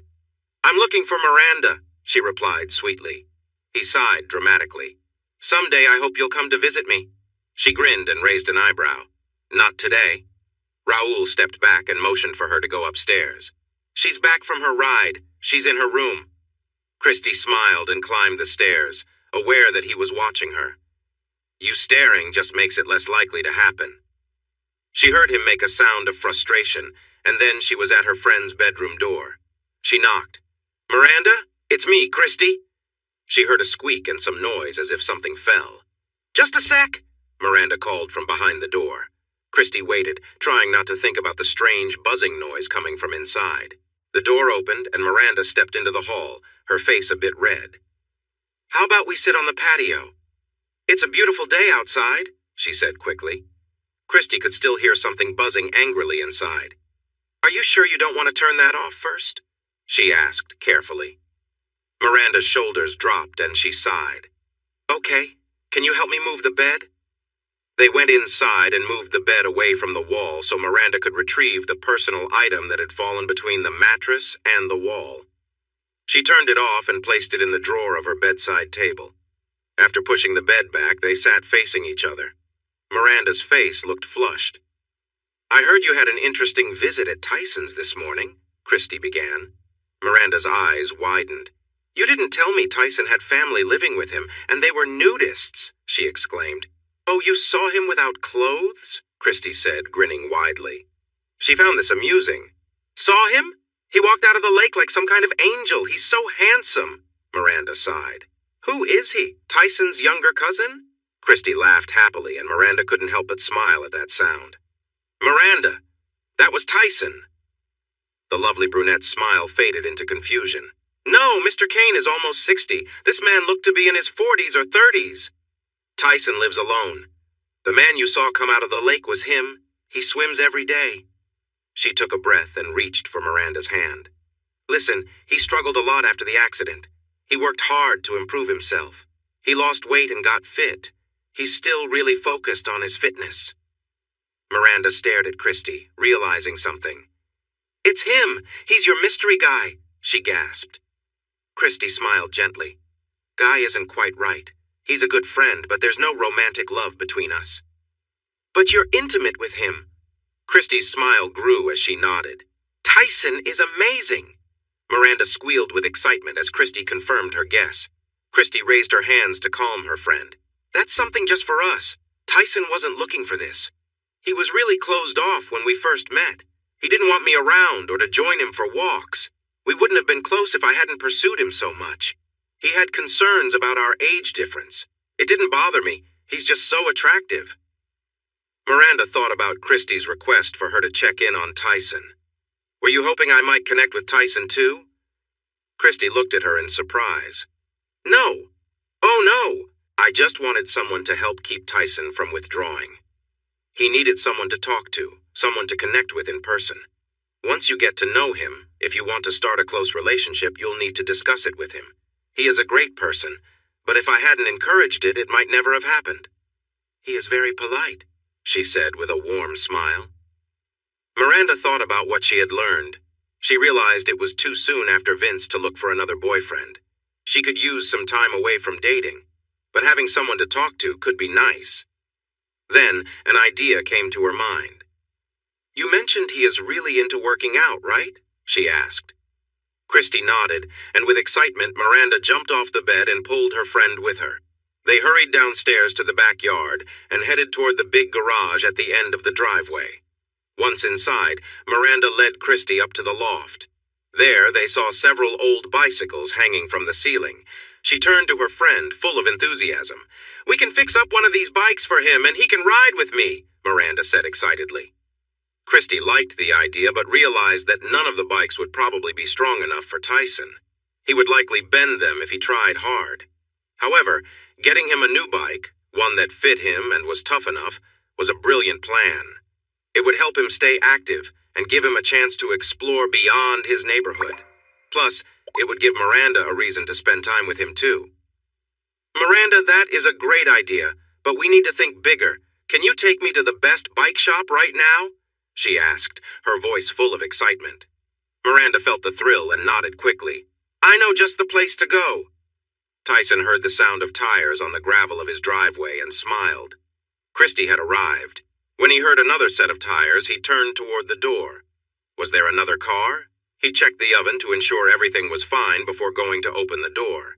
In the furthest spot from the door, he saw Christy's sporty white car. She was stepping out with a big smile.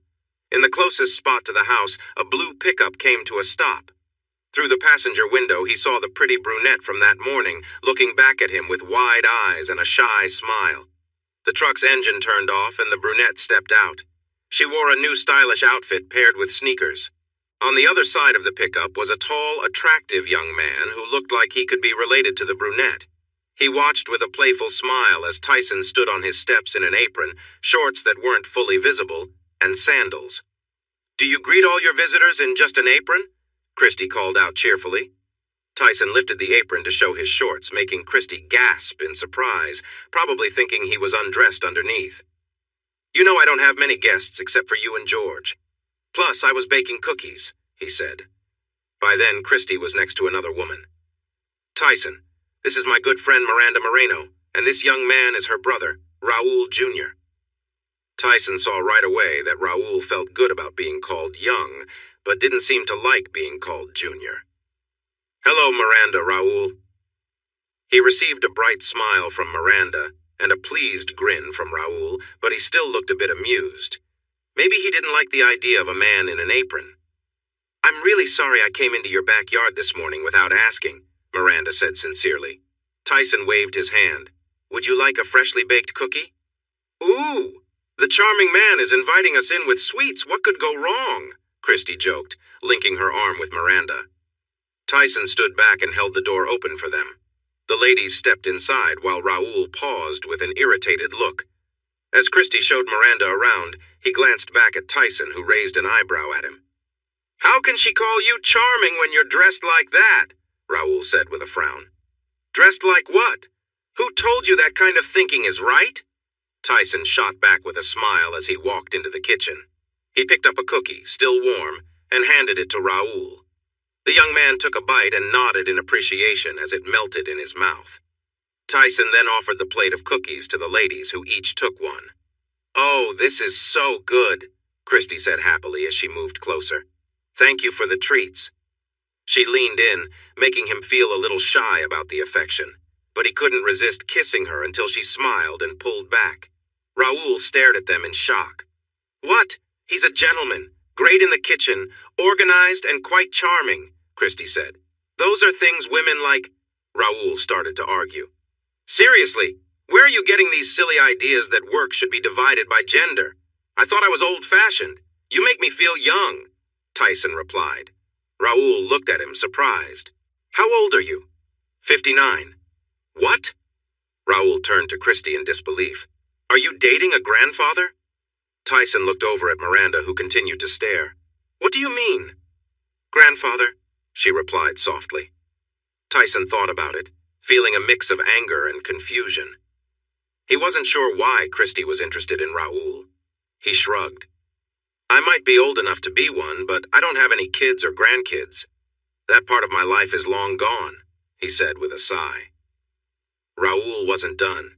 He turned back to Christy, who was just watching with a small smile. I don't get it. I'm strong and, as you said, good-looking. What does he have that I don't... I can bake cookies, Tyson interjected with a grin. Hey, I can show you how to make chocolate chip cookies. Girls love them, and if you make them, you'll impress them. My friends at the gym would think that's hilarious, Raoul exclaimed. Christy exchanged a knowing look with Miranda. I think we've found the root of Raoul's issues with masculinity. Issues? Being a man isn't a problem, he shot back. No, but when mixed with the way you treat women, it becomes an issue. You're smart. You could do better, Christy said frankly. Raoul turned to Tyson.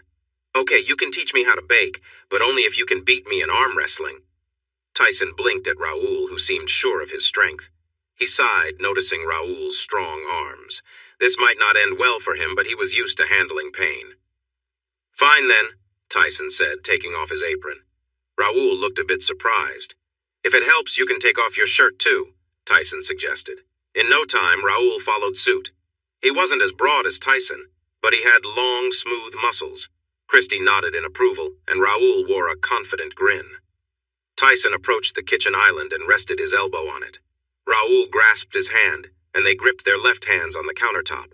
Christy placed her hand on top of theirs. When I lift my hand, you start. Ready? They nodded. Go! Tyson felt the strain almost immediately in his hand, arm, shoulder, and back. Raoul was indeed strong, but he had an air of overconfidence. Looking into Raoul's eyes, Tyson smiled and pushed harder. The strain increased, but he kept the pressure on. Raoul's confident expression shifted to surprise, then concern. Tyson's smile widened as he locked eyes with Raoul. Arm wrestling is not just about strength. It's also about who can handle the most pressure. How much struggle have you faced in your young life, Raoul? The younger man shook his head, wincing as Tyson held on tightly. Are you ready to get serious? Tyson asked softly, and Raoul looked surprised as his arm was bent backward. When his arm reached an uncomfortable angle, he yelped and pulled away, freeing himself from Tyson's grip. Raoul shook his arm to get the feeling back. Wow, for someone older, you're really strong, he said, amazed. Raoul? Miranda called out, but Tyson just laughed. Christy smiled at the teacher. How many arm wrestling matches have you won? Tyson chuckled, rubbing his arm. That was the first time I ever did that. Maybe the last. The kid's quite strong. Raoul looked at him, feeling a mix of surprise and pride. Don't tell him that. It will get to his head, Miranda sighed. Tyson shook his head with a grin. Come on, let's get started on the cookies. Put your shirt back on. He tied on his apron again. Raoul put his shirt on, shaking his head. It's hard to take you seriously in that. I'll admit it looks better on my wife, but if you've ever cooked bacon without a shirt, you'll understand.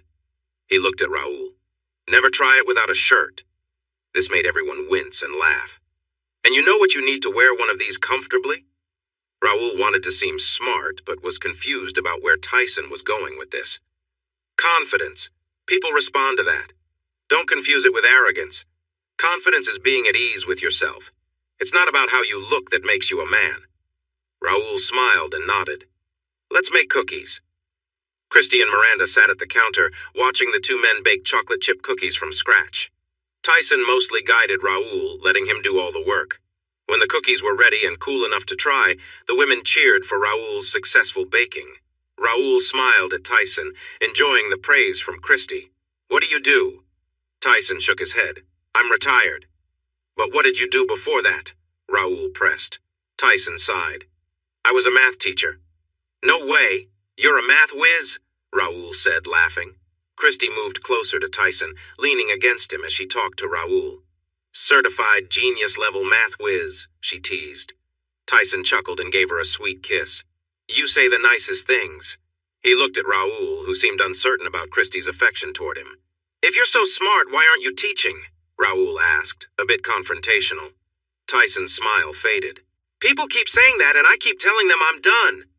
He's got a lot on his mind, Miranda said sharply. Raoul looked at him in surprise.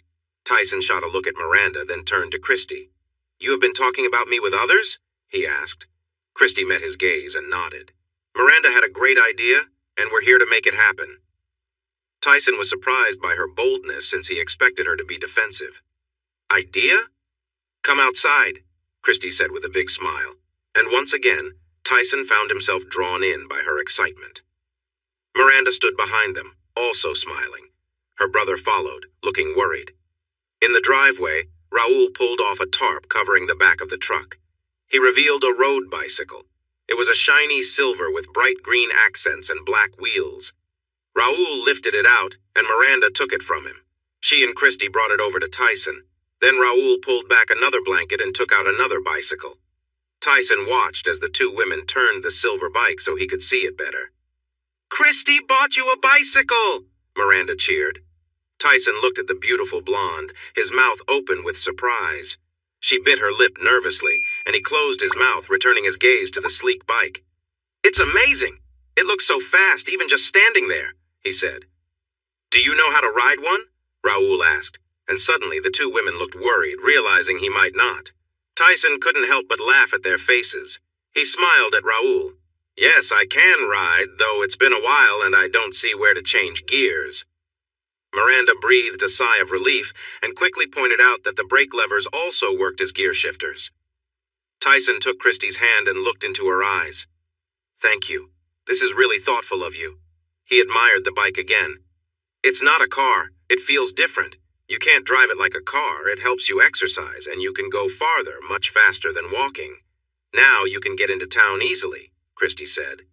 "I was set on getting you a car when Miranda had the idea of a bike. She loves biking, so she saw it from a different angle. I hope you don't mind I talked to her about it." As Tyson watched Christy, he noticed she seemed to be getting anxious. Oh. It suddenly clicked. She was planning to leave. They had discussed it as something for the future, but it seemed that future was coming sooner than expected. He glanced at the others. "Can you give us a minute?" When Miranda nodded, he gently led Christy to a quieter spot. "When do you go?" he asked softly. She took a breath she didn't realize she was holding. "End of next week." He nodded, but he felt something tighten in his stomach. "This is a big chance for you?" She nodded, and tears started to fill her eyes. "Hey, no tears. We knew this day would arrive, and there's no reason to cry.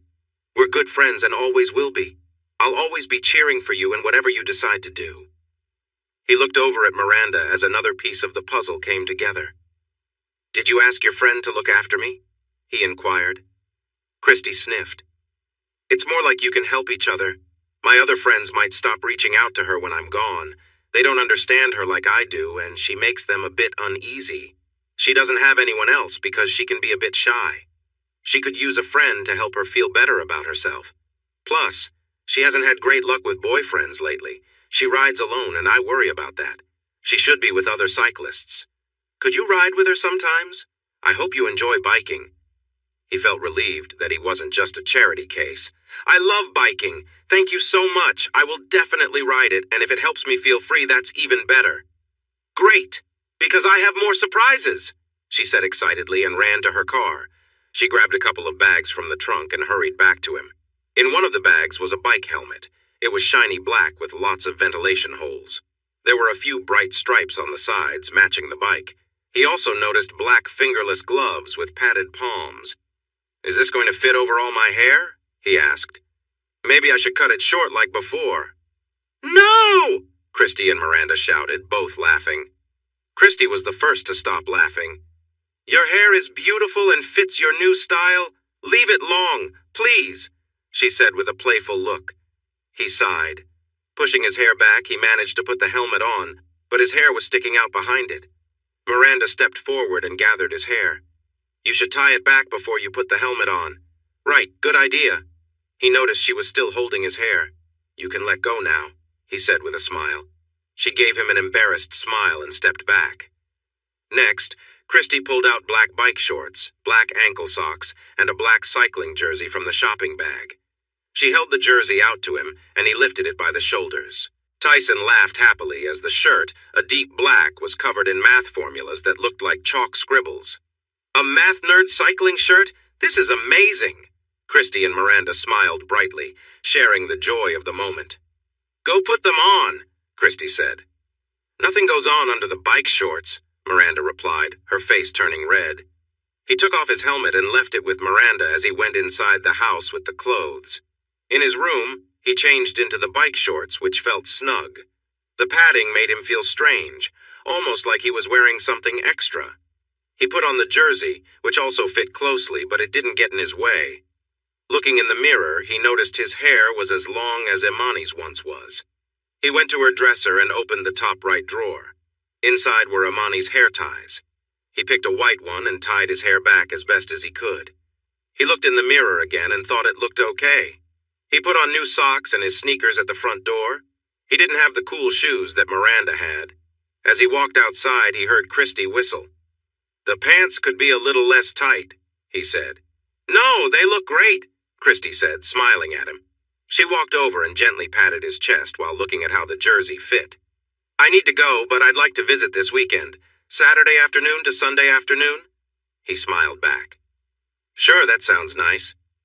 He thought this might be one of their last times together, so he planned to make her a good meal and clear the counter by the sink. Christy leaned in and kissed him softly. For a moment he was lost in the kiss, until Raoul made a noise, pulling Tyson back to reality. He stepped back from Christy, who smiled at him before heading to Miranda. Moments later, she was giggling as she skipped to her car. As the white coupe drove away, Tyson glanced at Miranda and noticed she was watching him with surprised eyes, though her gaze was more focused below his waist. He realized that his earlier feelings from kissing Christy might be showing through the tight shorts. He closed his eyes and tried to calm himself. "I have things to do too. Are you staying here, sis?" Raoul asked, a bit impatient. "Yes, I'm going to make sure Tyson's bike is set up properly. Maybe we can go for a ride?" she replied with a hopeful look. He nodded and her smile grew bigger. "Nice meeting you, Raoul," Tyson said with a wave. The young man smiled and nodded. "Yeah, nice to meet you. Take care." Miranda and Tyson watched as Raoul drove away and then walked over to the bicycles. "You don't have special cycling shoes yet, so they put on regular pedals that will work with your sneakers. You should think about getting cycling shoes soon because they help with better pedaling," she explained. She had him sit on the bike seat as he leaned against the house. She adjusted the seat, moved it back a bit, and tightened everything. "When you get the new shoes and pedals, you can make it even better. For now, this is good." She smiled at him, and he nodded, feeling pleased. "Do you want to go for a ride now?" she asked. "Sure, just let me lock up the house." Tyson went inside, picked up his wallet, keys, and cell phone. He noticed that his jersey had a pocket on his lower back, so he put his items there after locking the door. Putting on the helmet was easier now that his hair was sorted out. He put on the gloves last and felt confident in his new gear. As they walked their bikes across the gravel to the road, Tyson smiled shyly at Miranda. "I used to ride bikes all the time when I was a kid. When I was in college in Europe, everyone rode bikes, so I got back into it. But it's been years since I last rode one. This feels a bit intimidating." "How about we ride slowly and get used to the gears and brakes as we go east along the road?" she suggested. He agreed and swung his leg over the bike. It didn't take long for Tyson to find his balance on the new bike. It rolled smoothly and the steering felt nice. Miranda gave him tips on shifting gears based on the road and its incline. He learned to shift gears and, more importantly, how to use the brakes. He was careful not to fall over. They rode east along the lakeside road, picking up speed as they went. It felt so natural. Christy had been right. Cycling was nothing like driving. It didn't trigger his anxiety at all. He loved it. Before long, they reached the end of the road where the new road into town began. He saw Miranda's encouraging smile, took a deep breath, and nodded. She beamed with happiness and turned left, heading north. He followed behind her, trying not to feel shy. "Are we going to take the trail or stay on the road?" he asked. "Would you mind if we stayed on the road?" she replied, and he shook his head. "Either is fine with me," he said. "Then let's stick to the road." Seeing no cars on the trail, they rolled over a small bump and continued on the flat road. The smooth surface felt great as they rode and talked. Most of the conversation was Miranda sharing stories about rides she had been on. She enjoyed the social aspect of group rides, though she found the local cycling club had some members who acted superior. Miranda looked at him with hope once more. "I really want you to love cycling enough to maybe start a cycling group with me." He laughed. "So far, I'm enjoying it." "This is great." Her smile was bright. Tyson finally noticed a small object attached to her helmet. His helmet didn't have that. "What's on your helmet?" "Oh, it's a video camera. I sometimes record my rides," she explained. "Is it on now?" "No, I always ask before recording someone. I didn't know if you'd mind," she said shyly. "If you want to record, go ahead," he replied. She smiled back at him. "This part of the ride is pretty flat, so I'll wait until we turn back. The original country road is much more fun to film." Tyson remembered that road and felt a little uneasy thinking about the return trip. He tried to shake off that feeling and focused on enjoying the ride. Cycling felt different and more freeing than driving, which helped him relax. He began to look forward to how the bike would handle the curvy road. As they approached the town's edge, he felt a rush of excitement. He was biking here without the heavy sedation he'd had before. Of course, he was here for surgery, which was a serious situation. He glanced around and noticed some new shops he didn't recognize. The area had changed a lot, and some things were better, while others were not. "Hey, an ice cream shop," he said, excited. When she heard him, Miranda stopped and got off her bike. She walked it to the outdoor tables as Tyson hurried to catch up. "My treat," Tyson said with a big smile. "What do you want?" "A scoop of chocolate, please," she replied with a smile as she sat down at one of the tables. They had the patio to themselves. Excitedly, Tyson leaned his bike against a table and rushed inside the shop. Miranda felt happy. Tyson seemed to be enjoying the ride, which was a good sign for her idea to start a cycling group. She would be happy even if it ended up just being the two of them. Then she remembered something Christy had said about their past experiences. Suddenly, the thought made her feel a little strange. A car came into view. Blake Carlington was parking his BMW convertible.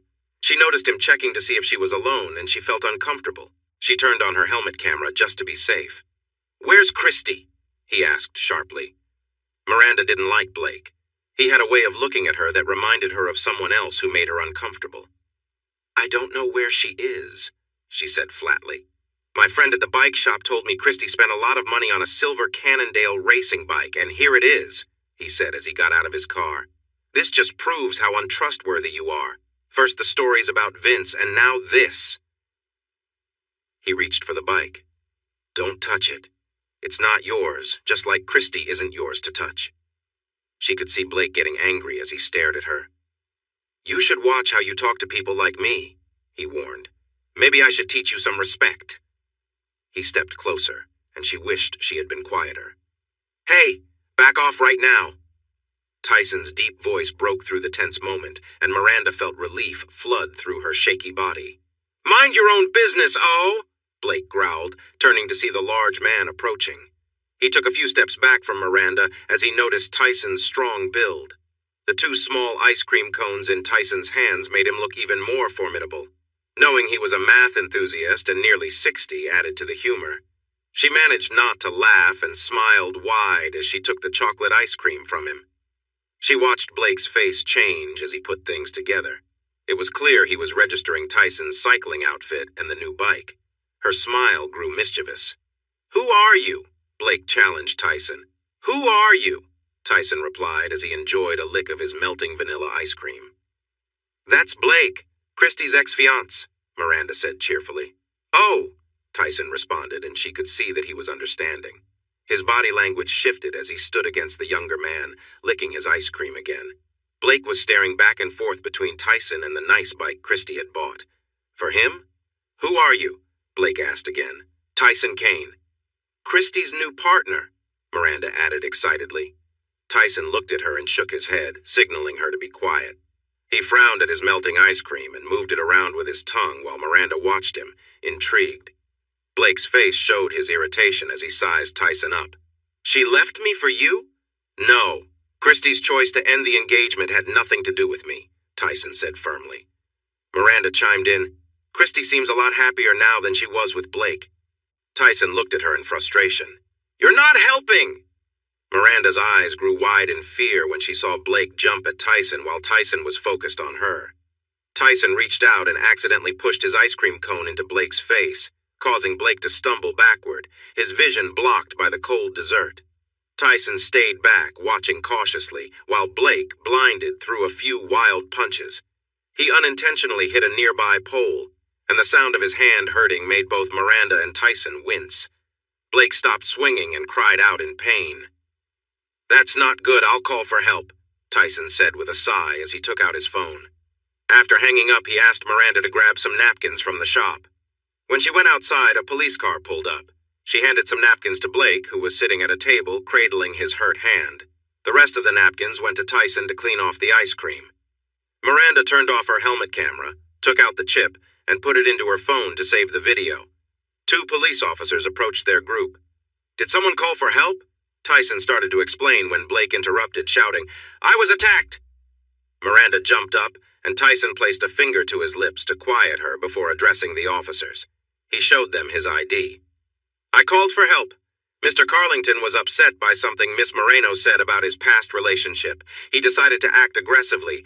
Liar! He hit me with his ice cream first. I had to defend myself," Blake shouted, but then realized how silly that sounded. The officer looking at Tyson's ID smiled at him. "I wouldn't have recognized you. You look so different from the guy I found before." Tyson froze, surprised by the officer's words. "Officer Patricks, I was the one who found you back then when you were hurt. You've healed well," the officer said, and returned the ID. Miranda noticed Tyson was struggling to respond, but eventually he nodded with a stiff smile. "Yes, it took time, but I'm okay now. Thank you, Officer Patricks," Tyson replied, and shook the officer's hand while his partner smiled too. Miranda saw the worried look on Blake's face as he realized he might not get his way. She grinned, ready to make his day even worse. "Would you like to see what really happened?" she asked the officers. Everyone turned to her and she pointed to the camera on her bike helmet. "I recorded it." Blake looked a bit sick. Miranda beamed at the officers. "The video starts when Blake arrived at the curb." She glanced at Blake, who was squinting at her. "Yes, I recorded all your hurtful comments, and I'll be going to the police tomorrow to report the threats you made against me." She particularly enjoyed seeing the worry on his face. What a nice day. Tyson saw how pleased Miranda looked. She really didn't like Blake. "Are you going to report this, Mr. Kane?" Officer Patrick asked, pulling him back to the moment. He didn't have the energy to pursue the matter further. "No, I thought the ice cream in his face would be enough to cool him off. His hitting the lamppost was justice enough for me. I hope he learned something from it," Tyson replied with a sigh. He watched as Miranda handed Officer Patrick's partner the memory card from the camera. She put a spare card in the camera for their journey home. After saying their goodbyes, Tyson saw the police take Blake to the ambulance that had just arrived. He stepped into the ice cream shop to wash his hands. When he came back out, he turned to Miranda. "Are you ready to go on?" She nodded happily. The drive through downtown was surprising for Tyson. It seemed like there had been a big improvement project, as the streetlights looked new and the roads were clean and painted. Many of the buildings looked fresh too. The area had really come to life. Considering this was the place that could have been destroyed if the 2 students had gone through with their plan, he wondered why the town council had chosen to improve this area. Maybe the media attention forced them to act. The funds might have been used for their own gain, which made this all the more satisfying. He was happy to see new energy here, and young people from the local university enjoying themselves at the boutique shops and nice coffee places. As they got closer to the university, Tyson realized that getting from his place to these buildings wasn't far or hard at all. The idea of visiting George again came to him suddenly. He slowed down, and Miranda looked at him with curiosity. "Do you think it would be all right if I said hello to George?" he asked. She smiled brightly at him. "That sounds like a great idea. Which building?" A long time ago, the math department was in the Clement Hall building," he said, a bit unsure. "It's still there." She rode across the campus and stopped at the bench outside the building. Miranda pointed for him to lay his bike down on the grass next to hers. "I'll keep an eye on the bikes. Take your time," she said as she pulled her phone from her pocket. He placed his helmet on the bike, then Tyson made his way up the steps to the large double doors of the building. Once he reached the top, he paused to look at himself. Wearing cycling clothes wasn't the fanciest outfit to wear to his old workplace. He took a deep breath and sighed. He was retired now and didn't need to impress anyone. He pulled the door open and walked inside. The admin offices were right to his right. George's office was behind that, but Tyson wasn't part of the staff anymore. He could just ask the office staff to check if George was available. He opened the door and stopped at the counter. Two young women looked over at him. "We don't handle courier deliveries here," one said. Tyson chuckled softly. "I'm not a courier. I'm looking for George Haley. I'm an old friend. Is he here?" He noticed the office door open behind him, but kept his focus on the young woman at the counter. She was looking at him with some doubt. "I'll need a name," she said firmly. "Tyson Kane." He heard a noise to his right, then saw an older woman staring at him in surprise. She was quite small, with sensible shoes and wearing a simple tan blouse under a brown sweater with a matching skirt. Even though she had gray hair, her bright green eyes stood out. He remembered her name, Gail Sampson. She had been George's secretary for many years. "Tyson?" she asked, her voice a bit shaky. He smiled back. "Hello, Gail." "Oh my goodness, Tyson!" she exclaimed, and hurried over to hug him. He looked down in surprise, but then gently hugged her back. He noticed the two office girls staring at them in disbelief. Gail pulled back and grinned up at him. "You made it to the university." Tyson glanced at the two women listening in and smiled back at Gail. "Yes, well, it wasn't just me. A student named Miranda Moreno suggested I could ride a bike instead of driving. It worked. Here I am." He looked around. "It's still hard to believe I'm here." "You have to see George," Gail said with enthusiasm. He nodded. "Is he in his office? I'd like to say hello." "No, he's in class. Come with me," she insisted. Tyson hesitated. "I don't want to interrupt him or his class." Gail locked eyes with him as she opened the office door. "George would be upset if I didn't bring you to see him right away." She led him up the stairs at the end of the hall to the third floor. The door for the third classroom on the right was closed, and Tyson tried to stop her, but she made a scolding sound, knocked on the door, and opened it. George Haley was at the front of the class, looking frustrated. His wild white hair made it seem like he had been tugging at it.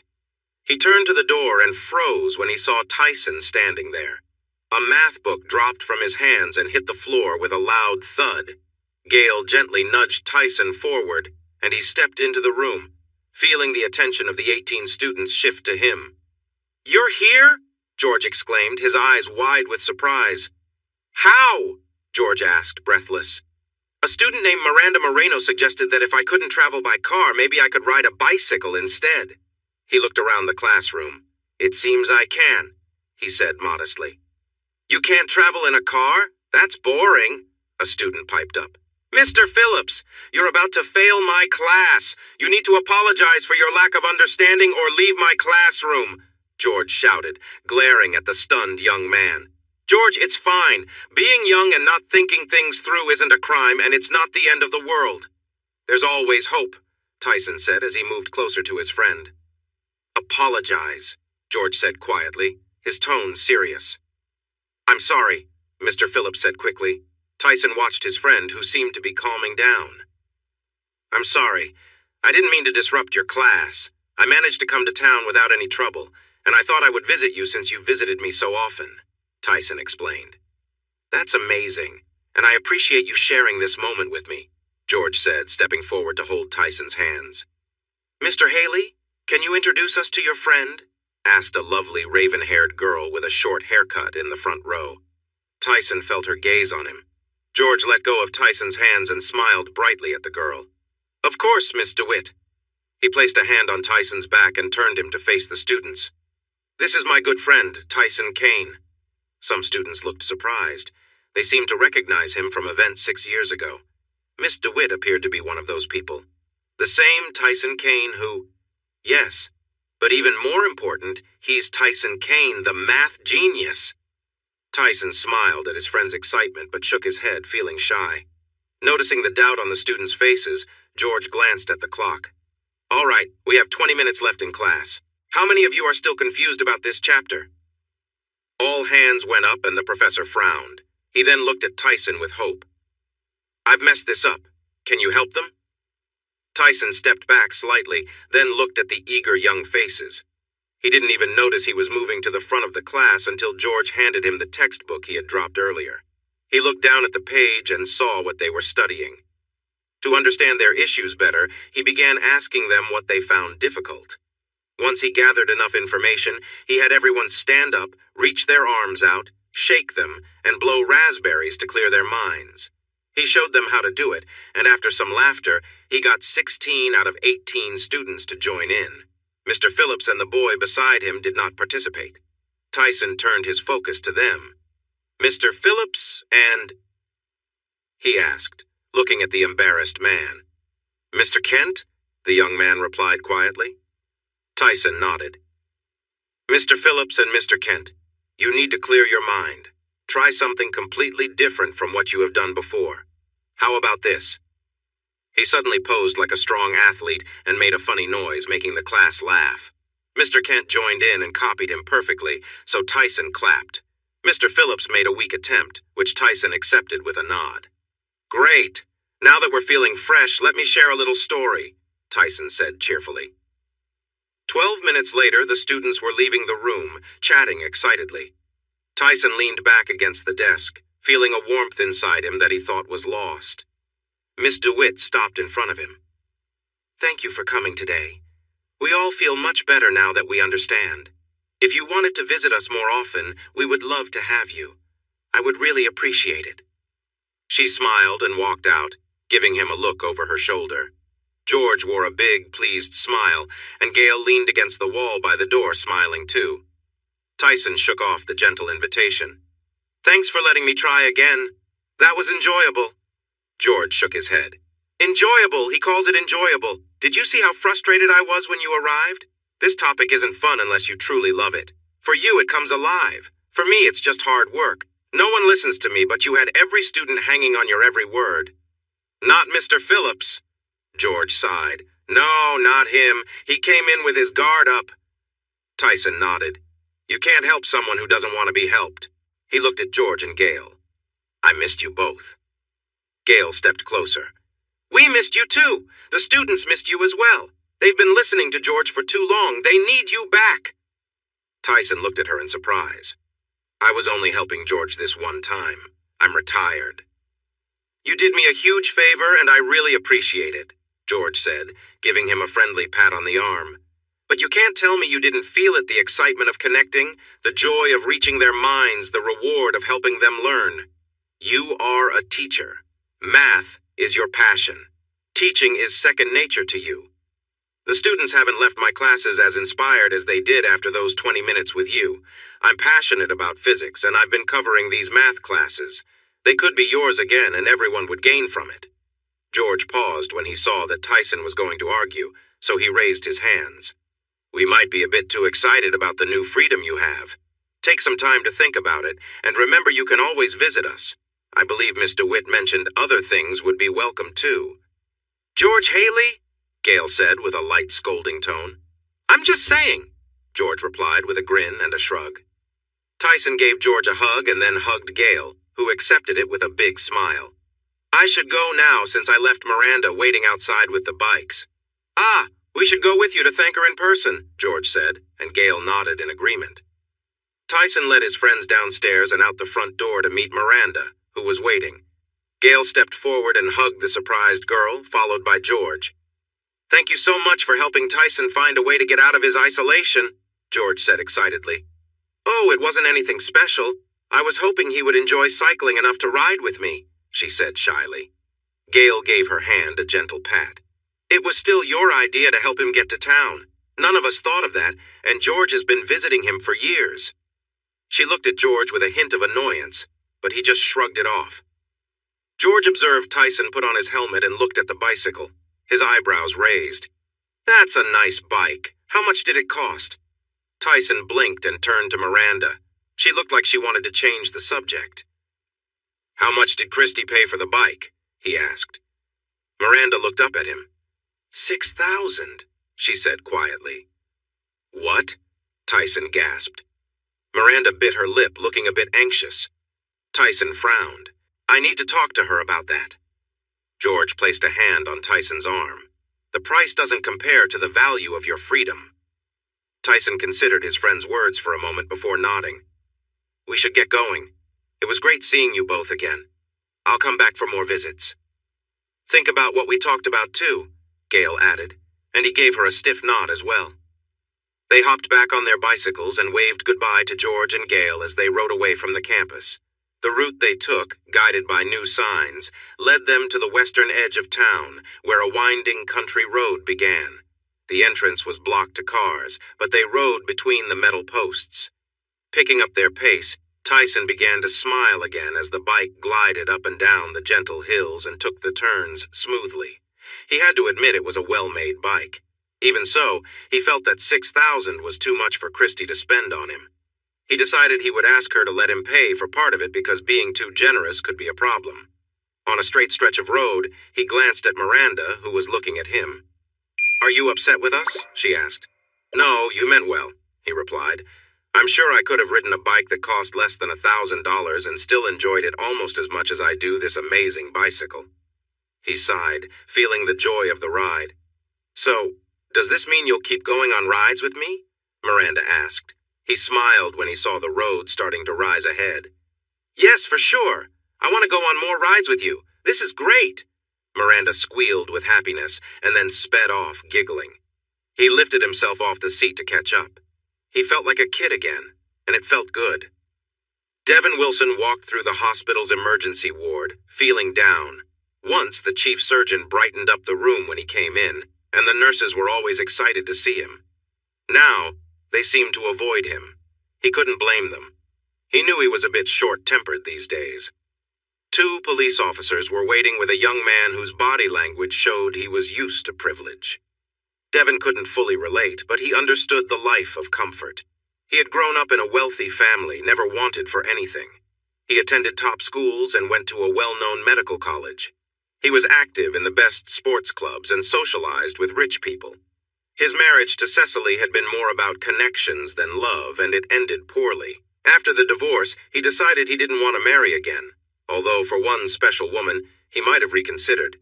But that wasn't meant to be. With a sigh, he took the patient's chart and walked over to them. One look at the sheet showed that the young man had hurt his right hand. He would check the X-ray results on the computer after talking to him. The three men looked at him as he approached. "Hello, Mr. Carlington. I see you've hurt your right hand. Can you tell me how that happened?" "I hit it against something hard," was the short answer. "Something or someone? When the police are here, there often is another person involved," Devin said. "I was trying to hit someone in self-defense, but I hit a light post instead," Blake mumbled. Devin glanced at the officers. "Was the other person hurt in any way?" "No, Mr. Kane managed to dodge the punch. Mr. Carlington was lucky that Tyson didn't decide to retaliate. The guy's built like a tank." Devin blinked as a headache started to form. "Did you say Tyson Kane?" The officer nodded. "I was told he was badly hurt and stuck at home with a condition," Devin replied, shocked. The officer laughed. "I don't know about that, but he certainly didn't look hurt to me." He was riding bikes with a girl and seemed happy about it. "Hey!" Devin stormed away from them and dropped the patient file at the nurse's station as a sharp pain hit his head. Kane was biking with someone he didn't like? No way. He left the building, got into his Porsche Carrera, and sped out of the parking lot. He zipped through town and sped down the new road leading to the lake. He was able to push the engine on the smooth, quiet road, and the scenery blurred by. As he turned onto the lakefront road, he had to swerve to avoid a young woman on a bike. It might have been the girl with Kane. He waved her off angrily from the car window and sped away down the road. He knew exactly where Tyson lived. He had been there once before. Devin pulled into the gravel driveway and stepped out of his car. He walked up to the door, his mind racing. He wasn't sure what he would say or do, but he had to see for himself if what the police said was true. He knocked hard on the door and it swung open. He stood there, staring at the man in front of him. He didn't look hurt. He didn't seem weak like he should have been. This was unbelievable. He looked healthier than Devin. "Wilson? What on earth?" Tyson gasped as Devin struck him hard in the stomach, pushing him back into the living room. Then he hit him again and again with every move he knew that caused pain. He wanted Kane to pay. When he came back to reality, he stood over Tyson, breathing heavily, his hands aching. Kane's body was firm and strong with no extra weight. Devin had hurt his own fingers by hitting Tyson with the moves learned from his martial arts training, which he had never used on anyone, until now. He frowned down at the surprised man on the floor, wondering how he had survived the accident that had taken Imani from him. "Why are you still alive?" Devon asked roughly. Tyson looked up at him. "You hurt me, but you didn't kill me." "No! Why didn't the train take you too?" Devon yelled, spitting his words in frustration. Tyson paused as pain shot through him. "I don't know. Sometimes. I wish it had." Devon hit Tyson again, but pulled back his hand, hissing from the pain himself. Tyson blinked as he pushed through the pain and looked up at the surgeon. "It's pretty foolish for a doctor to hurt his hands like this." Devon glared down at him. "You're right, but I forgot. You think you're so smart." Then he kicked Tyson hard in the side. He heard Tyson groan, and then something heavy landed on his back and hit him in the face. He turned, and the female cyclist fell onto the sofa with a thump. Devon nervously touched his face and winced. His fingers came back wet. "You did not just do that! What did you do to my face?" Devon demanded, taking a step toward the frightened woman. Before he could continue, a sudden force gripped his ankle, sending a sharp wave of pain through him. "Miranda! Go!" Tyson shouted. She jumped off the couch and dashed out the open front door. Devon aimed a kick at Tyson, but Tyson blocked it, releasing his grip on Devon's ankle. Devon turned his gaze toward the door, his face filled with anger, but Tyson's quiet voice stopped him. "She told me." Devon froze, the words echoing in his mind. He looked down to see Tyson, bloodied but meeting his gaze, his eyes filled with a steady, silent intensity. "She told you? Told you what?" Devon asked in a low voice, feeling anger rise within him. "Did she say we?" Tyson said nothing, just held Devon's gaze with a look that felt like judgment. "I loved her. I would have been a better husband than the careless man you were back then," Devon yelled. Tyson's voice softened. "Tu loved her too," he replied quietly. "Then maybe you should have shown it better, or she wouldn't have turned to me," Devon retorted, bitterness clear in his tone. A look in Tyson's eyes told Devon that he hadn't known this. The realization struck Tyson with visible pain, and Devon felt a dark satisfaction, determined to make Tyson understand just how much he'd hurt too. The first time was in Indianapolis. We met after a convention, and one thing led to another. She didn't want to go too far, but even then, I was drawn to her. She was hesitant, but there was something between us. Devon took a dark satisfaction in the pain showing on Tyson's face, so he went on, feeding off the effect his words had.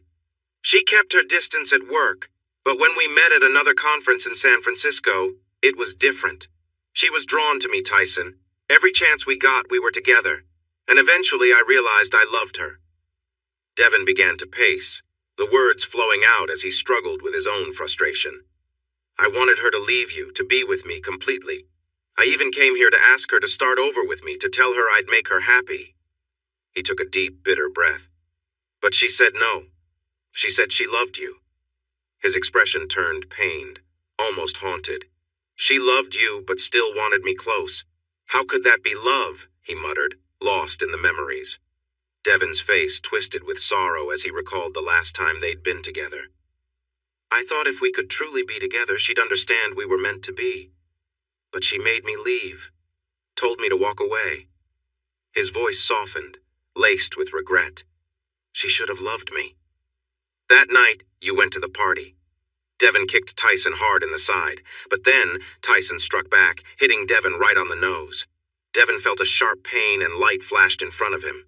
He opened one eye to see Tyson falling to his knees, tired and spent.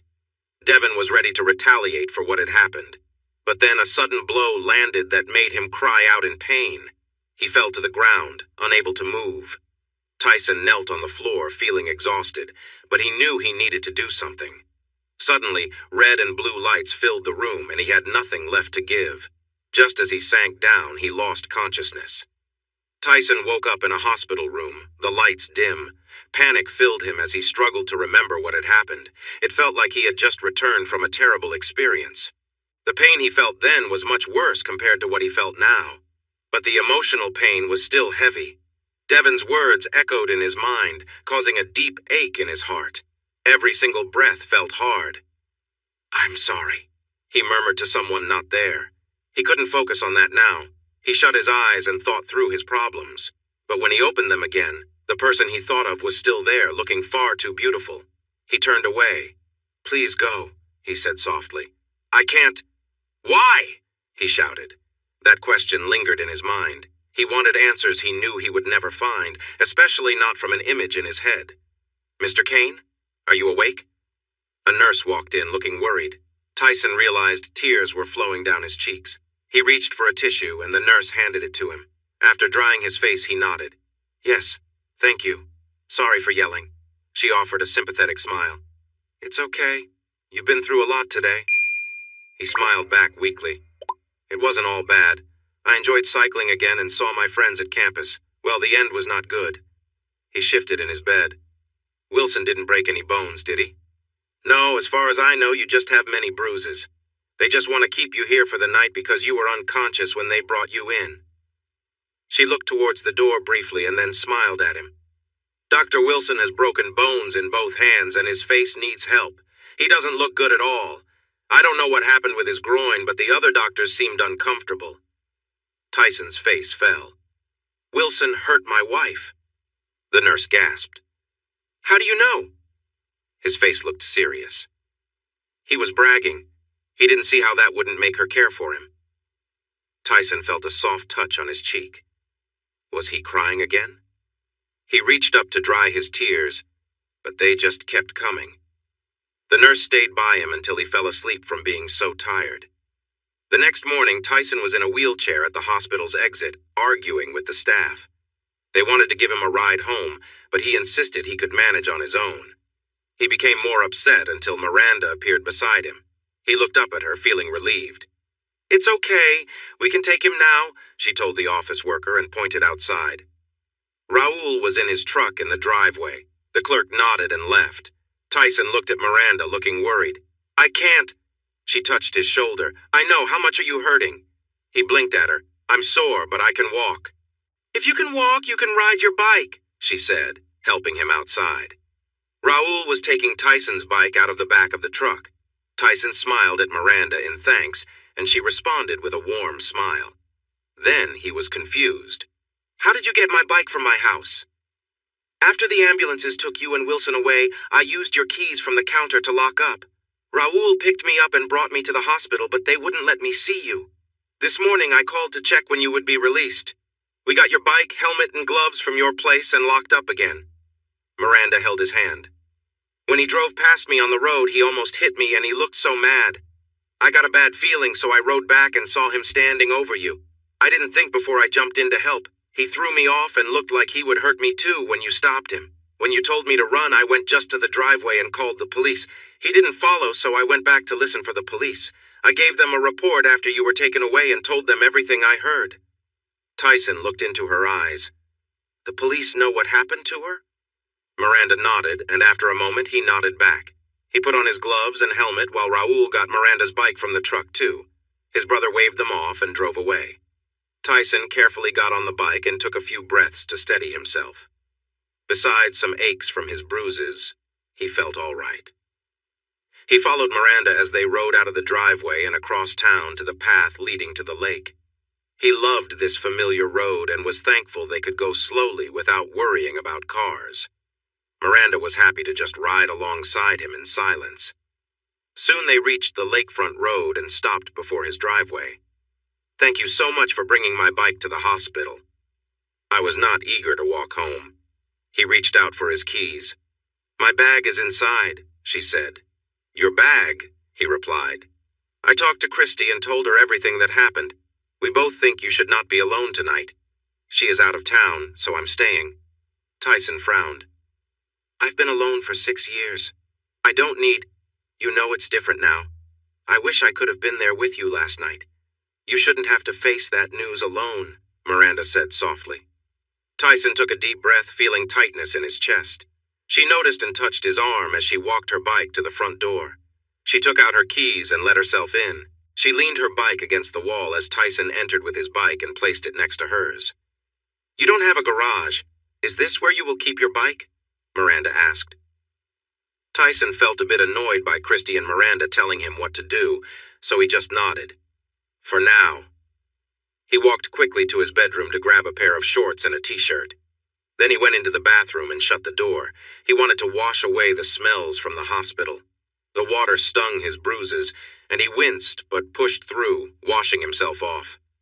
Tyson felt his muscles shaking as he turned off the water and stepped out. He leaned against the counter, trying to catch his breath.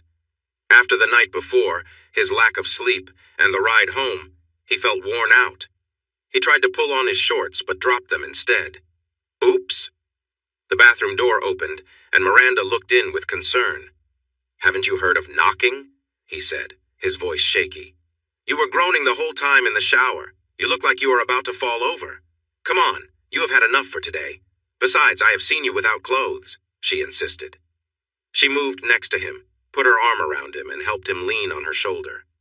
Miranda led him out of the bathroom and to his bed. "You look very tired, so I want you to rest." Tyson wanted to argue, but knew she was right. "Do you want something for the pain?" she asked as she pulled down the sheets. "No, I am tired of feeling this way," he replied as tiredness quickly caught up with him. He got under the covers slowly, feeling every bruise, and sighed as he rested back on the pillow. His eyes were already closing when he felt a gentle kiss on his forehead. He managed to open his heavy eyelids just enough to see the smiling face of the brunette next to him before drifting back to sleep. Later, she woke him to share some dinner, soup and a piece of bread.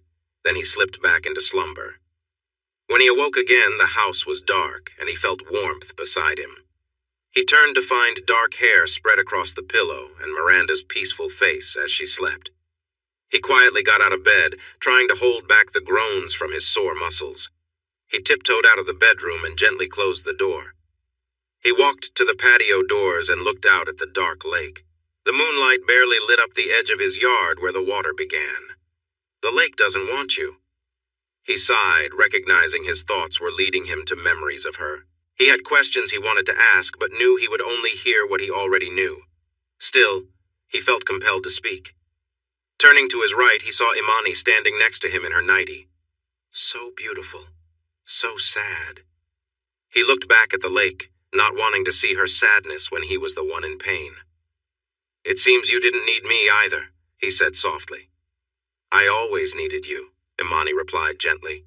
"But I wasn't enough. I was greedy." Tyson's eyebrows raised in surprise at her answer.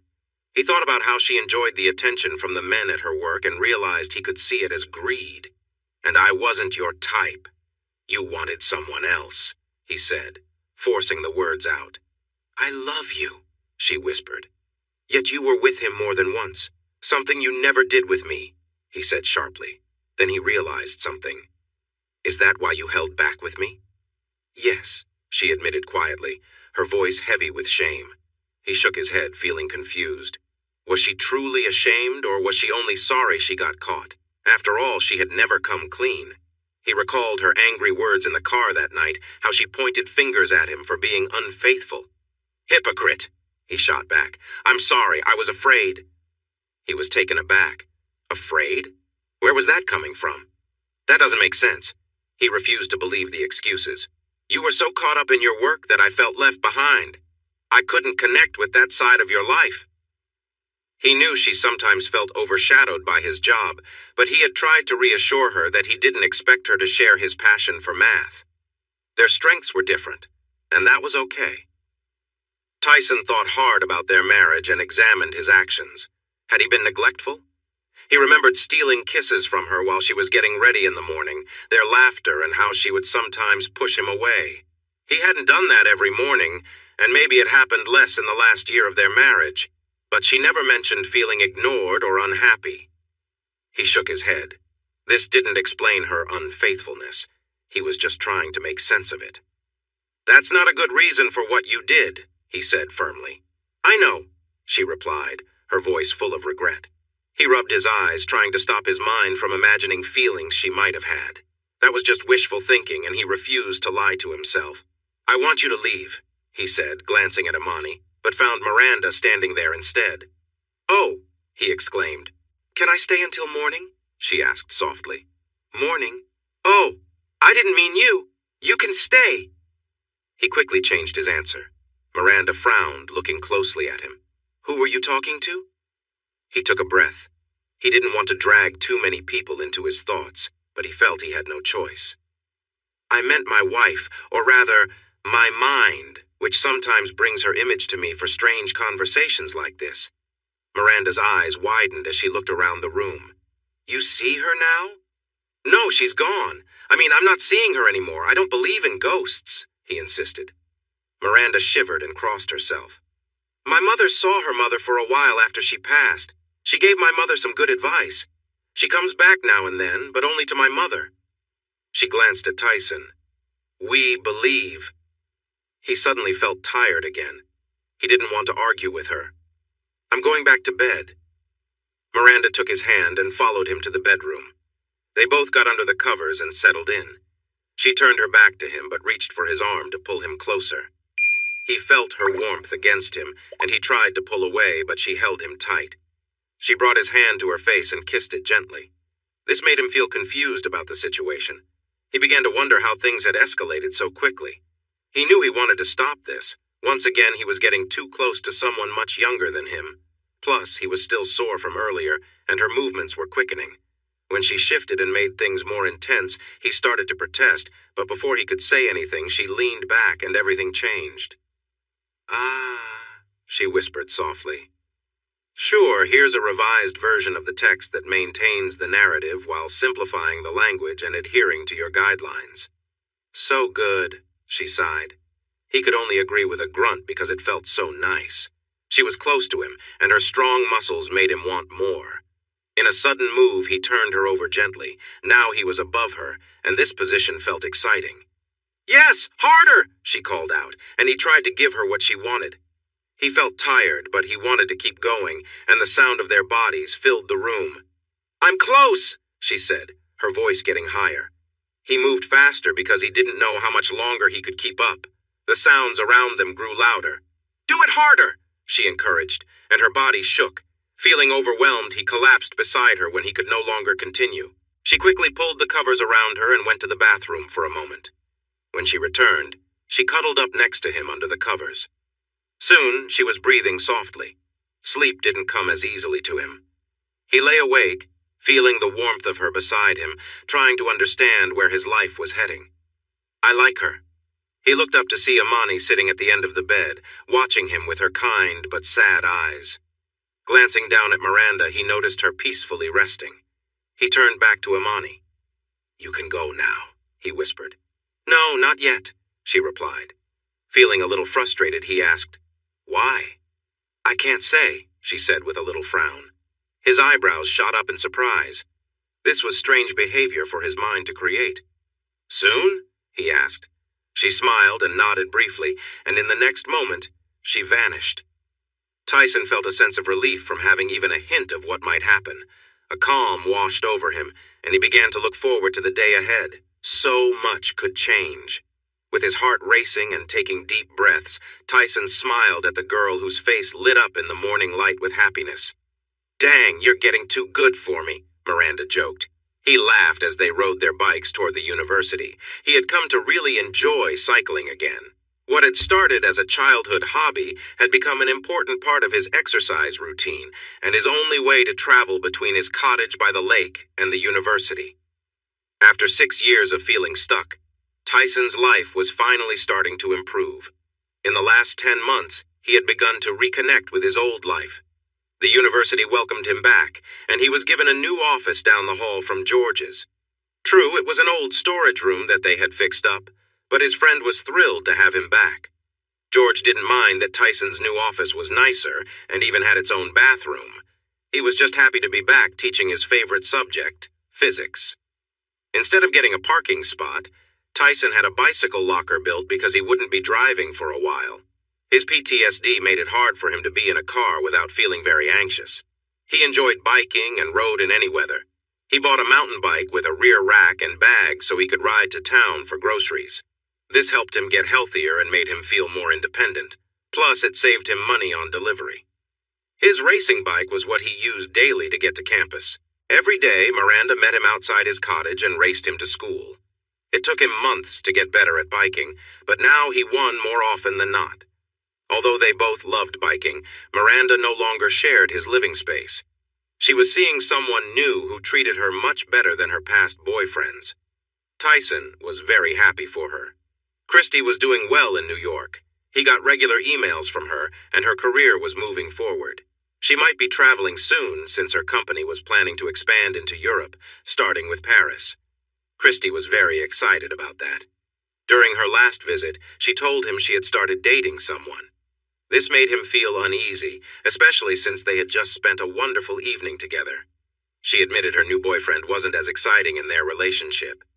Tyson had asked if she was comparing him to her new partner, and she nodded, looking a bit guilty. They talked for a long time that night and decided to end the physical part of their relationship. Lost in thought, Tyson waved to Miranda as he turned down the lane to his building while she continued biking straight. He put his bike in the locker, changed from his cycling shoes to sneakers, and locked up. As he walked into the building, he greeted the two young women in the admin office. "Good morning, Leona, Felicity." "Good morning, Mr. Kane," they replied together. He paused, raising an eyebrow as he noticed them giggling. "Good morning, Tyson," they greeted him as he had asked before. He nodded with a slight smile and walked down the hall to his office. He peeked into George's office. "Good morning, Gail. Is George still in bed?" he asked playfully. "And how would I know?" she replied with a serious look. Tyson smiled inwardly. He knew Gail had worked with George for many years, and they respected each other's boundaries. Gail valued her privacy, and Tyson had not seen any signs of a romantic relationship in her life. She appeared content without one. Though the idea of being asexual was new to Tyson, he accepted her choice. Still, it was fun to tease his friends. "You handle so much of his life. I just figured you went to his house each morning to make sure he got up. He needs you." "I might agree, but I only help him on campus," she replied with a tired sigh. "Need help?" a voice grumbled from behind Tyson. He turned to see George standing there in a wrinkled suit with tired eyes. Tyson raised his eyebrows. "What happened to you?" "Move out of my way and I might tell you," George said, trying not to look at Tyson's fit build. He felt embarrassed about his own appearance. He preferred it when Tyson was not so fit. Tyson stepped back, and George entered the office, dropping his briefcase on a chair in the waiting area. George yawned. "I was on a video call with colleagues from Russia and Sweden. They had some interesting questions to discuss. We were up all night." "Not very responsible," Gail said with a disapproving look. He rubbed his face tiredly. "I know, but it was really exciting." A spark returned to his tired eyes. "Get some rest. I'll cancel your first class," Gail said with a weary sigh. "See? He needs help." Tyson laughed as he walked to his office, hearing Gail chuckle and George groan. Tyson unlocked his office door, closed it, and walked over to the wardrobe he had installed in his new office. Inside, he kept a week's worth of clothes. He rode his mountain bike to the university on weekends to swap out his clothes for the week ahead and took his dirty laundry home. The wardrobe held 5 dress shirts and 3 pairs of dress pants. The drawer at the bottom contained his undergarments, socks, and 2 pairs of shoes. He never focused much on fashion, so his clothes were quite plain. His shirts were solid colors like white, gray, black, dark blue, and burgundy. The pants were all black but made of stretchy fabric, as his legs had developed to a size that did not fit comfortably in regular pants. Tyson took a pair of underwear from the drawer and headed to the washroom. He quickly changed and got into the shower. He rinsed his cycling clothes, squeezed out the water, and hung them on a small line he had put up in the shower to let them dry. There was no reason to hurry since his first class was at 10. Still, he cleaned himself thoroughly and stepped out right after. He dried off quickly with a towel. After putting on his underwear, he let out a breath of relief. Lately, he had unexpected visitors during his morning routines. Twice that week and twice the week before, Leona and Felicity surprised him with visits. Both mentioned they were single and seemed to be interested in him as the new professor. He had thought about turning them away, but since they weren't in his classes, he let it slide. Leona liked to be playful and often suggested some adventurous ideas, enjoying attention while also having her own preferences. She was cheerful and embraced her femininity, but also had a wild side when it came to fun. Felicity, on the other hand, favored a darker style with her clothes and makeup. She was slim and had a unique look, often leaning into her goth style. She had a strong desire for adventure and wanted someone who would take charge. Today, it seemed like he would have the morning to himself. He smiled subtly, unsure if he was happy or relieved. He applied some deodorant and left the bathroom. He stopped suddenly when he saw a woman with dark hair sitting on the couch against the wall next to his closed door. She wore thick black glasses on her prominent nose and a tweed jacket over a black t-shirt with ripped jeans and black boots. She was looking at her phone, and when she noticed him, she turned it towards him. "Did you just take a picture of me?" he asked quietly, but with a hint of concern. She seemed surprised as well. Then her expression changed when she recognized him. "Tyson? Kane?" He nodded, trying to remember if she was faculty or a student. He frowned because she still hadn't answered his question. "I'm Sydney Calaber from the New Yorker magazine. I had an appointment to interview Professor Kane," she said cautiously. "Yes, that's me, but I wasn't aware of any interview. No one informed me," he replied, mildly frustrated. The woman nodded and smiled. "I have to say, you look quite different from the pictures we found for the story." He sighed. "Is the original story about the train accident?" he asked, sounding tired. She nodded, her smile widening. Tyson wondered what that smile meant. "Who set up the story?"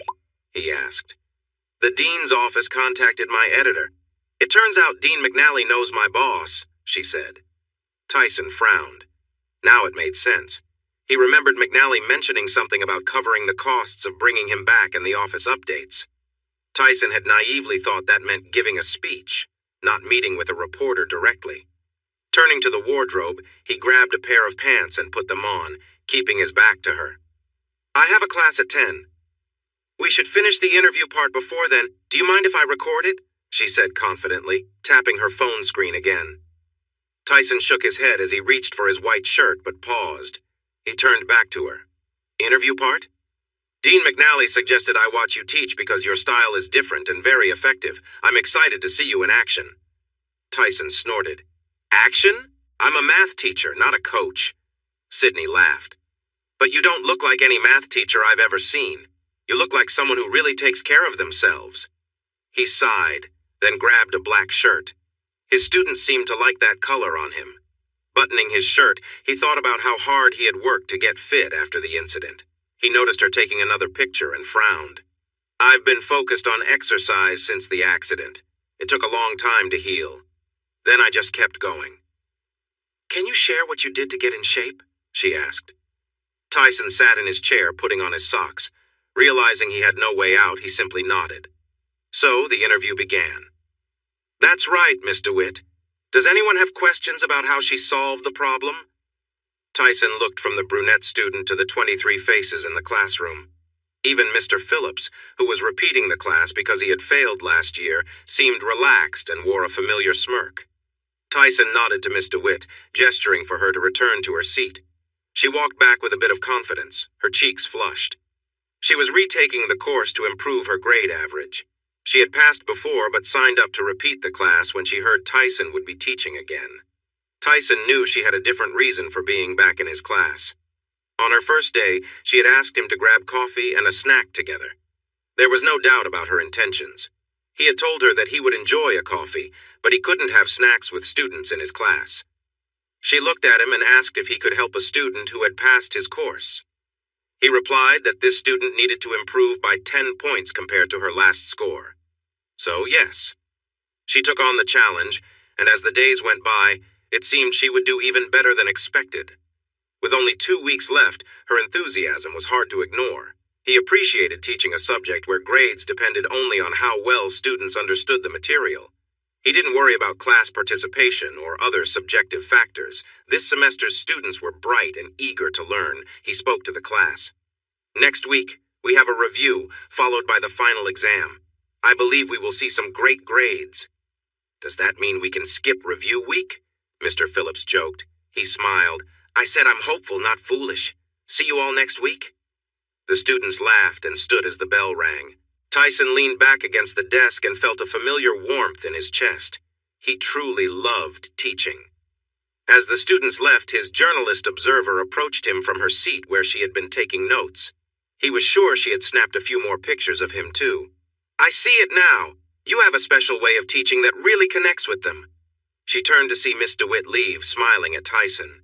Some seem more eager than others. She looked at him, curious, but he remained quiet. She sighed.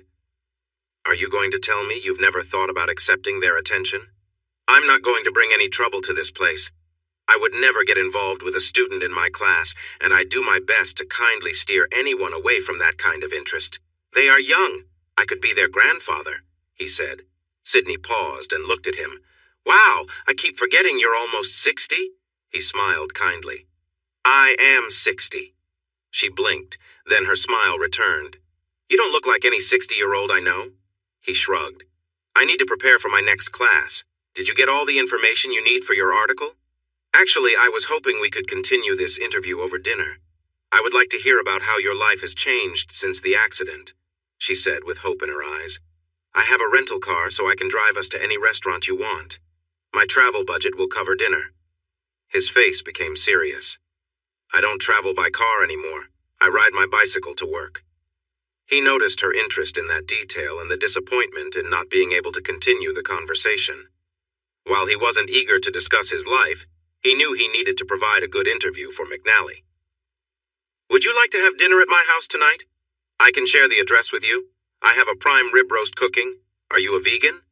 She smiled warmly and pointed to her fuller figure. Not a vegan, I enjoy all kinds of food. He smiled back and gave her the address, which she saved on her phone. Sydney looked away from her phone. Do you know where I can find George Haley? Can you tell me what he looks like? His office is just down the hallway from mine. He looks a bit like a smaller version of Einstein, Tyson answered. She laughed softly. I've met him. He directed me to your office this morning. Did he know you would be almost alone? Tyson sighed and nodded. He likes to cause trouble. I was just teasing him about how he struggles without his assistant, Gail. This was his way of getting back at me. Are you friends? She asked. He smiled gently. Yeah, he's my closest friend. Tyson's smile faded as he thought of a woman who once held that place. He shook it off and looked for his notes. I'll see you at 7 tonight? Sydney replied, Yes. Tyson nodded again and motioned for her to leave first. He locked the classroom door and went to the washroom, hoping for a moment of peace without her following him. George looked up when he heard a knock on his door. The journalist from this morning stood there with a smile. He smiled back. You played a clever trick on Tyson today that got me into a funny spot, she said. George chuckled. Glad you found it amusing. She showed she held no hard feelings and walked in, sitting at his desk. It might have started off a bit awkward, but it gave me an interesting angle for my story. My editor will be happy, so thanks. George nodded with a smile. Who is Tyson Kane's best friend? She asked directly. His smile faltered for a moment, then he nodded softly. That would be me these days. It used to be his wife, right? She asked. He gave a slight nod, raising an eyebrow. He sighed, thinking carefully. His first best friend was a woman named Ashley Collins. They were neighbors and very close until he went to Europe for school. While he was away, she married the dean of the university, Franklin Dunnings. It was Ashley who helped get Tyson his job here. He took a breath, knowing he needed to continue carefully. One night at Franklin's retirement party, Ashley's marriage ended badly. After the incident, she disappeared and went to Europe. We haven't heard from her since. George could see the reporter processing the information. Finally, she spoke. Childhood friend and wife. Are they friends or rivals? He frowned. I'm not going to guess about that, and I really think you should avoid asking Tyson. The woman looked at him, then nodded. She quickly stood up. Thanks again for your help this morning. George nodded at her and watched her leave, feeling a bit uneasy in his stomach. He thought about where this story was headed and hoped the dean would review it before it was published. For Tyson's sake. Sydney had a lot of great material for an interesting story. Tyson's change from a chubby guy before the accident to a fit man afterward, along with his impressive teaching skills, made for engaging reading. She needed more background on what he was like before the accident and his friendship with his old best friend. She paused to talk to the two women at the small office. Hi, I'm Sydney Calibro from the New Yorker magazine. I'm working on a story about Tyson Kane. The women perked up with big smiles. They clearly admired him, judging by the dreamy expressions on their faces. I've spoken to George Haley, but I want to find a few more people who know how Tyson was before the accident. The two women exchanged looks, and the one with a ponytail seemed to have a great idea. She turned to her coworker. Mrs. Cromwell. The young woman with highlights nodded eagerly. The ponytail girl said Mrs. Cromwell was the head of human resources for years, and now she is in the library. She knows everything.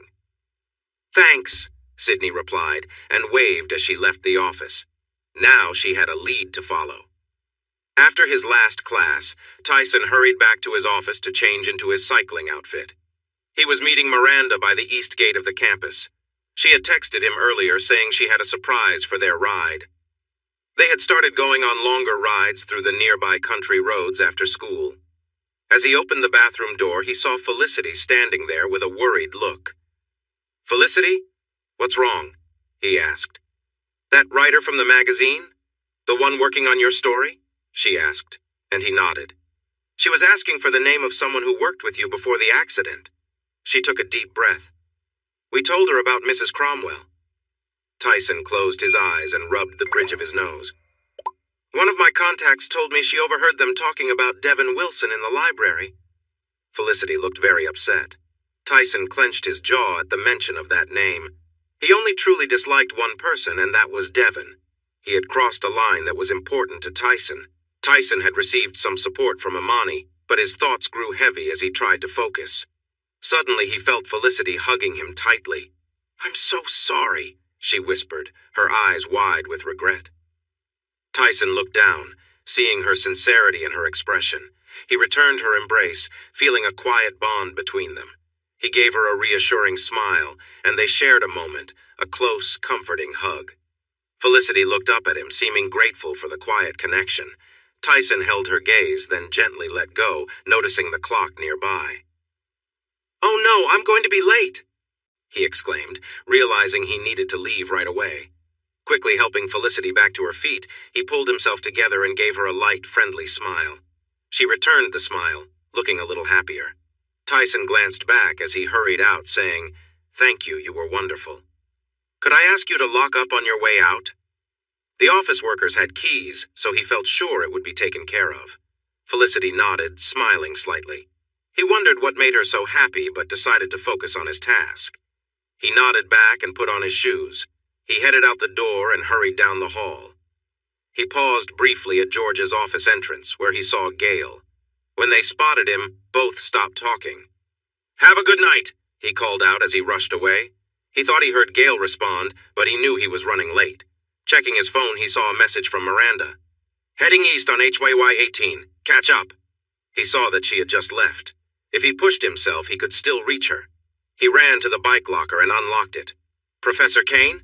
He turned to see Miss DeWitt standing nearby with her books. Her eyes were wide as she looked at him. He felt the pressure of time, so he focused on the locker while quickly taking off his shoes. Yes? He switched to his cycling shoes as he placed his sneakers in the locker, but she had not spoken yet. Looking back at her, he tightened his shoes. I'm really late. Is there something you need, or can it wait until Monday? He asked. He noticed she was biting her lip, but her expression was different. She seemed nervous as she looked at him. Monday? She replied softly. He nodded. Great. I will see you then. He rolled his bike out, locked the locker, and gave his bike a quick check. Time to go. With a final smile at the young woman, he hopped on his bike and took off. He rode through town to the start of Highway 18 and jumped out of the saddle to push hard on the pedals. He wanted to catch up to Miranda before the first big hill. Otherwise, he might lose her on the way down. Tyson wasn't sure how fast he was going, but it felt like he was flying as the scenery rushed past. He loved his Cannondale. Its firm frame made every pedal stroke powerful and effective. He felt quick and light as he rode at this pace. Although he was strong, cycling made him feel graceful, as if he was moving in perfect harmony with his bike. As he approached the climb, he spotted Miranda ahead, 2/3 of the way up. The incline wasn't too steep, but it was long, and he knew he needed to make his move. If he couldn't catch her in that last stretch, she would win. He smiled to himself, thinking, not today. Using the slight downhill just before the climb, he gained speed and launched himself up the hill. He managed the gears smoothly to keep his pace strong as he reached the top of the hill. He raised his fist in the air, celebrating like he had won a big cycling race. He came to a stop at a small area next to the guardrail. Suddenly, he noticed several people watching him and gave a shy smile. 5 other cyclists, 3 men and 2 women were there in bright jerseys, each standing beside their fancy bikes, wearing strange smiles. Miranda pulled up next to him and rolled her eyes. She reached into her back pocket and handed him a tissue. "You've got some black lipstick on your lips. Was that Felicity? Is that why you were late?" He was surprised by the snap in her voice as he wiped his lips. Looking at the tissue, he saw a lot of lipstick on it. He looked back at Miranda. "I'm sorry for the delay, but I came as fast as I could." He slipped the tissue into his pocket. She let out a frustrated sigh and took another tissue to try to clean the mark from his chin. One of the male cyclists joked, "If you follow that trail of kisses down, where does it lead?" A young woman next to him playfully nudged him while the others laughed. Tyson took Miranda's hand gently, but noticed she pulled away, leaving him with the new tissue. He absent-mindedly wiped his chin, waiting for her to say something. "I think Professor Kane can wipe his own face, Miranda," the nearest male cyclist said, glancing between them. Tyson turned to the other cyclists. "Is this the surprise you mentioned?" he asked, to lighten the mood. The young man extended a hand. "Hi, I'm Ken Drake, Miranda's boyfriend." "Ah," Tyson thought. He smiled and shook his hand. "Nice to meet you. Miranda told me about you. Congratulations." Ken nodded, but he still looked a bit worried about his girlfriend. One of the other couples rolled a bit closer. The jokester said, "I'm Tim, and this is my partner, Penny." Tyson smiled and nodded at them. The last 2 looked eager to move. "David and Riley," the last man said. "We're running out of daylight." Tyson nodded and motioned for them to go ahead. The path was clear, so they all started riding again. Tyson still needed to hear what Miranda wanted to say. The other side of the hill had a winding downhill, which wasn't Tyson's strength, so he took it slow while the others sped down, clearly experienced. Once they reached the valley, he had to speed up to catch up with them. When he took off, Tyson's strong legs helped him pull ahead on the flat stretches and curves of the valley. He soon left the others far behind. At the intersection of Highway 18 and County Road 10, there was a rest stop. It had a small gas station and snack shop where all the cyclists could relax. Tyson grabbed a bag of mixed nuts and dried fruit, then filled his water bottle at a spring water tap. Tim approached, hands on his hips and a big smile on his face. "I was a bit worried you'd slow us down on that downhill, but wow, I couldn't keep up with you on the flat parts. How did you get so strong and fast?" Tyson laughed. "Yeah, I'm not great at going down hills. I do much better on flat roads and climbs." He thought for a moment. "If it were a straight downhill, I might do okay." He shrugged. "I do strength training and swim every day." "Didn't you get hurt badly in that train accident?" David asked bluntly, and Riley shot him an annoyed look. "What? It's true," David replied. Tyson nodded slowly. "Yeah, I have a lot of titanium pins and screws in me. They'd probably stop me at airport security." "So, how do you do it?" David pressed, not wanting to accept his loss to an older guy. Tyson took a deep breath and concentrated on David's frustrated face. "I had to rebuild myself after the accident. The physical therapy was really tough and felt never-ending, but I didn't give up. I had to learn how to walk all over again, and my doctor said no high-impact exercises. It was my friend Miranda who got me back into cycling. This bike is a gift from another friend." Miranda smiled at him but then looked away when Ken glanced her way. Tyson felt uneasy about being around them. "When I left the hospital, I started swimming in the lake near my home. Every day I swam out until I couldn't." He cleared his throat, knowing he couldn't share everything about his challenges with the lake. "Anyway, I believe my swimming helped my stamina and lung capacity." He looked directly at David. "I don't back down when it hurts. I push through. It's how I handle things." He shrugged. This seemed to calm David down. He walked back to his bicycle. "Who's Felicity?" Penny asked with a playful smile. Tyson just smiled back and shook his head, which made her pout. "If you don't mind me asking, how old are you?" Riley asked carefully. "Not at all. I just turned 60. Riley smiled. "So there's hope for us if we keep exercising. Exercise is the key to staying young." "I believe it's definitely important. Tyson agreed. Eating healthy is also a big part of it. Make sure your body gets the food and energy it needs to work well, but no more than that. What happens next is up to your genes, and honestly, that's a puzzle to me. This made everyone laugh a bit. They continued their ride, and Tyson was really enjoying his first time riding with a group. At their second and last break, they stopped at a small park where County Road 10 meets Highway 23, which would take them back to town. Here, Tyson learned a bit about the others. They were from the bike club that Miranda had tried to join before. When Ken and the others were unable to convince the club leaders to accept Miranda a second time, they chose to leave the club and join her instead. They were getting tired of the club's strict rules. It wasn't fun anymore. Tyson understood how they felt. He was having a great time on the ride. Highway 23 had a nice, wide paved section along the side, so even though it was a busy road, they could stay away from the cars. As they got closer to town, David and Riley waved and headed off to their home. Soon after, Tim and Penny rode away, waving goodbye as well. Before Ken and Miranda left, Tyson wanted to say something. Could we pause for a moment? Ken nodded, and they stopped in a gas station parking lot. Tyson turned to Miranda. I really enjoyed the surprise of riding with a group, so thank you for that. Both Ken and Miranda nodded back, but they remained quiet as if sensing he had more to say. I can see there's some tension because of my presence. I don't want to cause any problems between you two. I won't join your group. No, you should join, Miranda exclaimed. Ken looked between them. Is there something you want to tell me? He asked her. Miranda looked at him nervously. What? Why did you look upset when he arrived with lipstick on his face? I'd like to know, Ken asked. Tyson was worried about this too. It seemed like Miranda hadn't told her new boyfriend about their past relationship, but that side of their relationship had ended months ago. Miranda's face showed she was uncomfortable. Tyson sighed. This might complicate things further, but they needed to be honest.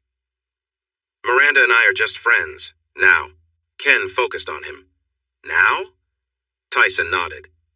We met last year, and as I said, it was her idea to get me cycling. It helped me a lot when I was feeling down. We went through a lot together and were close for a time. We both knew this wouldn't turn into anything long-term. When she told me she was interested in someone else, we decided to end our physical relationship, but stayed friends. He glanced at Miranda, who looked guilty. That's my side. Miranda, would you like to add something? She looked at him, her cheeks slightly pink and her eyes glistening. She cleared her throat as Ken and Tyson waited for her response. My reaction today surprised me as well, she said softly. I had never seen any sign that Tyson was with someone else before. I know in my head that we aren't in that type of relationship anymore, but my heart was not ready to let go. Tyson raised his eyebrows while Ken frowned. Do you love him? Why did you start a relationship with me? Were you just pretending? He asked sharply.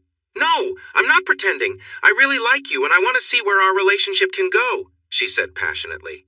She turned to Tyson. I'm sorry. It's hard to stop feeling for someone you've been close to. I'm still learning how to handle this. There's no guidebook. Tyson nodded.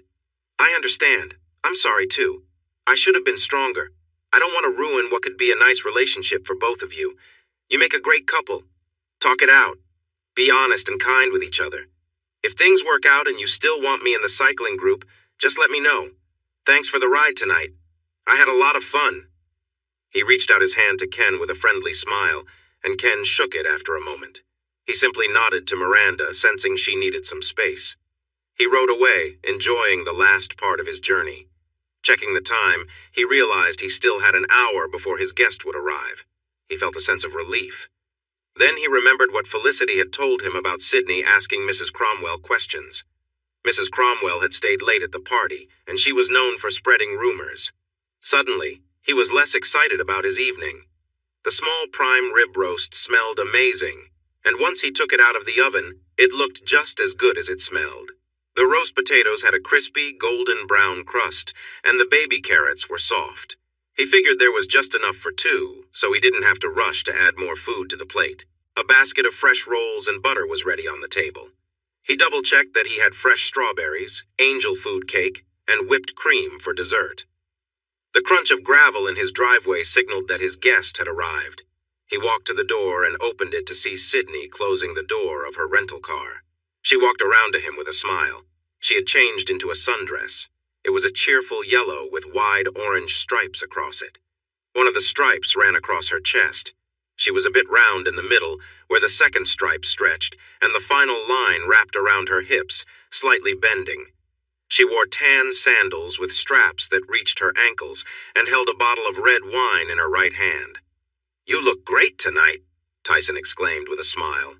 "You didn't have to bring wine." She climbed up the stairs and offered him the bottle.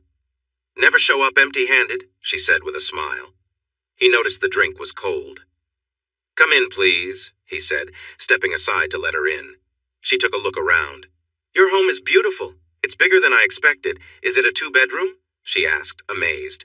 "Thank you. Yes, it is," he replied. "How did you get such a nice house by the lake?" she asked curiously. "I inherited it from my parents," he said simply. "Dinner is ready." Her smile grew wider. "It smells amazing. It's prime rib. Would you like some hot mustard or steak sauce?" he offered. "How do you enjoy it?" she asked. "Au jus," he answered. She smiled and nodded. "I'll have the same." Tyson showed her to a seat and then filled 2 plates, bringing them to the table. "Oh, wow, this smells incredible. Where did you learn to cook?" she asked. "I was an only child and both my parents worked. My mom taught me how to cook to help out. It really helped me when I studied in England. None of my classmates could cook, so I made meals for everyone," he explained. "Everyone?" she asked with a raised eyebrow. He chuckled a bit shyly. "We just called our group that. It looked like an old military building, and we mathematicians liked the idea of it."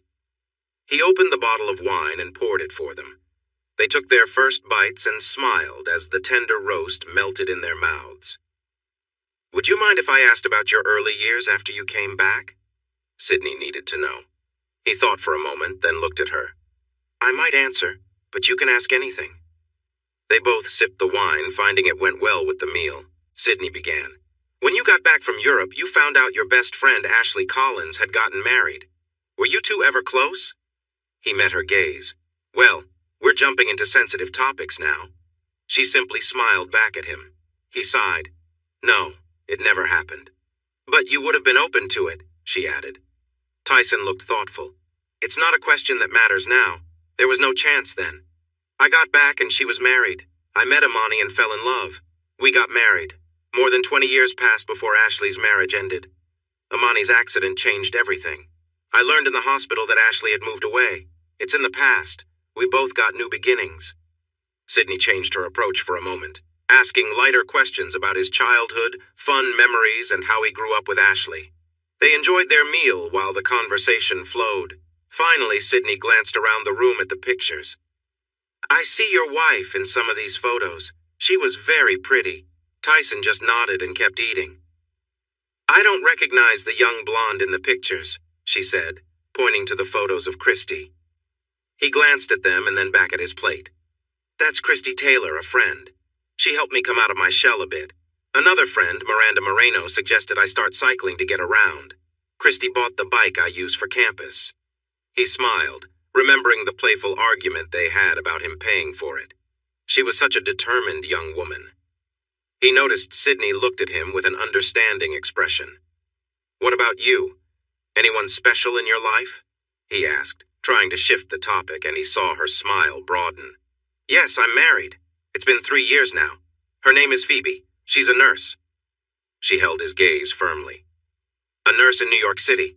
That must be a hard job," he said. And she nodded, pleased that he was open-minded. "It's nice to see a young person like you with a good attitude," she said. Tyson laughed. "Glad someone thinks so." She chuckled. "You have to really look to see signs of age. Whatever you're doing to stay youthful, keep it up and share it with others. You'll do well." He shrugged, using a dinner roll to wipe his plate clean. "I have enough money for my needs. I live simply, so my expenses are low." He looked at Sydney. "For dessert, I have fresh strawberries, angel food cake, and whipped cream." She nodded with excitement, so he cleared their plates and brought the dessert to the table. They served themselves and enjoyed the sweet treat. Afterward, Tyson took the dishes away while Sydney settled on the couch with a glass of wine. He joined her with his own glass, and they turned slightly on the sofa to face each other. Sydney gave him a gentle smile. "You seem ready for this next question, Devin Wilson?" Tyson clenched his jaw without realizing it. She noticed and spoke softly. "You don't like him?" Tyson scoffed at her mild words. "No, I don't like him at all. I despise him and what he did. The affair he had with Imani is shameful, but I want him to be known for his true actions." "You pressed charges?" Sydney asked. Tyson nodded. "I don't expect much from the legal system since all I have is his confession. Imani never mentioned the affair to me." A sudden memory flashed in his mind Imani's eyes just before the train hit. The look in her eyes was filled with guilt, but he understood that he was viewing it through his current feelings. Still, the memory tensed his body. "Tyson? Are you okay?" Sydney's worried voice broke through the noise in his head. He opened his eyes to see her leaning over him. He felt his muscles shaking and tried to relax. "Yes, sorry." "What happened?" she asked as she sat down next to him on the couch. "I had a moment, a flashback about the accident. It was the last time I talked to Imani. We were arguing about Ashley. She thought I liked her." "Wow, that's rich coming from her," Sydney said. Tyson gave her a serious look. "Sorry," she added, looking a bit embarrassed. When Tyson felt steadier, he nodded. "I was upset and confronted her about how she acted around Devin. This was just before the accident." He hadn't meant to say all that, but the words came out. "Oh no, I'm really sorry," Sydney said quietly, clearly affected by what he shared. "Do you have enough for your article? Would you mind if we wrapped up for the night?" "I'm feeling tired," Tyson asked. He wanted to stop talking. Sure, I have enough," she replied. Tyson stood and walked Sydney to the door. She turned and hugged him tightly. "You're a good man, Tyson, just my opinion, but you didn't deserve any of this," she said. He hugged her back. "Thank you. Stay safe out there." With one last look, she nodded and left. He watched her drive away before locking the door and collecting the empty wine glasses to take to the kitchen. As he washed the dishes and tidied up, he lost himself in the routine. When he finished, he noticed there was still half a bottle of wine, so he poured another glass. He turned off the lights and sat on the couch, watching the flames flicker in the small wood stove. He took a sip of wine and tried to clear his mind, focusing only on the fire. "I hurt you," he sighed as her voice echoed in his head. "Yes." He felt too tired to ignore the memories tonight. "That was never my plan." The flames danced, and he found a calmness in watching them. It felt safer than the voices. "It doesn't matter what you intended. You took away everything good from me," he said wearily. "No, you're stronger than before." He frowned at the memory of Imani sitting across from him, beautiful and unreachable. "It's too bad you weren't here to see this," he pointed at himself. She turned away, and a tear fell down her cheek. Tyson suddenly stood up and marched outside, feeling restless. He walked down to the sand in the backyard and stared out at the still waters. The sun had just set, but there was still enough light around. Looking up, he noticed the clear night sky, no clouds in sight. The air was calm tonight. Taking a deep breath, he let the quiet in and felt his mind clear up. His thoughts were getting a bit heavy and he felt emotional. "I'm sorry," he said. "Please don't keep saying that," he replied quietly. He looked over and saw Imani standing nearby, her hands clasped together. She looked both lovely and sad. He turned towards her. "I don't want to hold on to anger about you. I loved you. Yes, there was betrayal, but being angry won't help now. I just need you to go. It's been 7 years. Please leave." "I can't. Not yet." He turned back to the water. "Ugh. The lake isn't calling for you." "I know, I don't need to hear it again," he said, feeling tired, and when he looked back, she had disappeared. He was alone. He realized he was struggling to ignore these visions. He worried that his thoughts were getting out of control. He hoped that wasn't the case. It would be hard to go through all this pain to get back to normal life and then start losing it now. For Tyson, the month after Sydney's interview settled into his usual routines as the year came to a close. The final exams passed, and his students did well. Miss DeWitt raised her score by 22 points and was thrilled with her perfect grade. She was celebrating her graduation with 2 weeks in France, but she promised to visit Tyson for a treat when she returned. Miranda sent him an email to apologize, saying that she would need some time to focus on her relationship with Ken, who felt a bit uneasy about her friendship with Tyson. He replied that he understood. Although he would miss riding with her, her relationship was more important. One weekend, while riding alone on the same route where he met Ken and his friends, Tyson came across the town's cycling club. About 18 cyclists, mostly young men, caught up to him as they began the descent, hoping to leave him behind. He pushed ahead, weaving through the group. Some followed closely for a bit, but he managed to pull away, leaving them one by one until only one cyclist remained with him as they reached the small gas station parking lot. The young man was too tired to say anything, so Tyson went inside to grab a small bag of dried fruit and nuts. When he came back outside to refill his water bottle, the group was slowly arriving.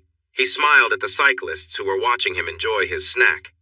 One of the young men, the first to fall behind in the valley, came up to him. "I'm Peter Hamlin, president of this cycling club. You really surprised us. None of us expected you to be that fast, and we certainly didn't think you could keep that pace for so long. Did you pass all of us?" "Tyson Kane, one of you managed to keep up with me." Tyson looked around and pointed to the man resting in the shade of a tree. "That guy, he was pretty determined." He noticed Peter's face turning red and raised an eyebrow in curiosity. "Tyson Kane, the professor? You're older than I thought," Peter shouted, and the rest of the group turned to stare. Tyson smiled at the man's reaction. "And?" "Forget it. I was going to ask you to join our club," Peter replied sharply. "So, you liked my biking skills, but now that you know how old I am, you don't want me?" Ken was right. This club is silly. Tyson shrugged and walked back to his bike, where he filled his water bottle at the spring. He got on the bike, waved, and pedaled away from the parking lot. He really enjoyed being able to ride his bike. He had no plans to go back to driving a car. With no weekend trips to make to the university during the summer break, he had extra time for personal rides. He was thinking about doing some bike camping this summer. He had time to spare. As he passed the hospital, he smiled at the news that Devin Wilson no longer worked there. Being accused of assaulting one of the hospital's most liked administrators brought out the anger of many staff members who had faced harassment from the old chief surgeon. More charges followed, and for once, the hospital's leaders chose not to protect him. He was let go and probably wouldn't find another job in a hospital. Tyson stopped for ice cream and remembered his first ride with Miranda, smiling at the thought. She and Christy had brought him out of his shell. He hadn't tried to change things by himself. He had fallen into a routine, and without their help, he might still be stuck there. He rode home slowly, trying to enjoy the day. He had no plans. Maybe he would cook on the grill for dinner. He would have invited George, but his friend was in Austria visiting others. That was the extent of Tyson's social life, just one friend. That felt a bit sad. His neighbor, Barbara Willoughby, was away visiting one of her children. He thought about Christy, who was living her dream in New York City. Miranda and her partner were on a road trip around the country. Even Leona and Felicity were gone for the summer. He wasn't sure if they would return in the fall. Tyson started to feel a bit down. He had spent 5 years by himself, and it hadn't really bothered him then. But now, he felt a growing need for others. He realized he truly missed Imani, even the memory of her. She hadn't shown up in his thoughts since eating with the journalist. He wished he could talk to the real Imani, not just the version in his mind. He worried that her distance meant she was unhappy with him, and he wanted to understand why. There was still no sign of the article Sydney had written. He was starting to dread it being published and wasn't even sure if he would read it. If anything, he would ask George and Gail to read it and tell him what they thought. As he reached the end of his driveway and got off his bike, he noticed a small red Fiat 500 parked nearby. Sitting on his steps was Miss DeWitt. She hadn't seen him yet because she was busy typing a message on her phone. Tyson felt a flutter of excitement. It was Miss DeWitt. But a wave of sadness also washed over him. He knew why she was here. His heart was saying no. It was saying no to a casual relationship with Miss DeWitt. It was saying no to Leona and Felicity if they came back. He wanted to avoid more meaningless encounters with people who would leave him with regrets. With the loss of Imani, his plans for life had changed too. Now, he had to start over, but that wouldn't happen if he was moving from one person to another without feeling real connections. Taking a deep breath to calm himself, he walked toward the steps. When she heard footsteps on the gravel, she looked up and smiled. But her smile faded when she saw the expression on his face. "You promised," she said, her voice a bit sad. He paused a few feet from her. "I know, I'm sorry. I just can't do this anymore." Her eyes widened in surprise. "You can't?" He blinked, then chuckled lightly. "No, it's not about that. It's my feelings." She gasped, concerned. "No, there's nothing wrong with me. It's emotional. I can't keep having brief encounters just for excitement. People forget how old I am. I was supposed to be retiring and enjoying my later years. With a life partner." He held her gaze. "And that's not really your plan." She shook her head in disappointment. "You have a wonderful future ahead, full of opportunities and fun. I'm just not going to be part of that. I lost the person I wanted to settle down with to enjoy this time of life.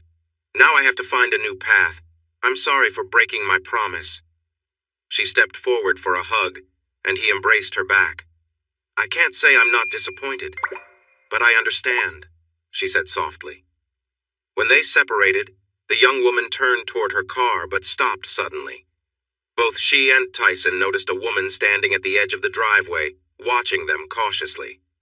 She was blushing and clasping her hands together. "I think I might know someone who would like to share those later years with you." Tyson felt a rush of emotions.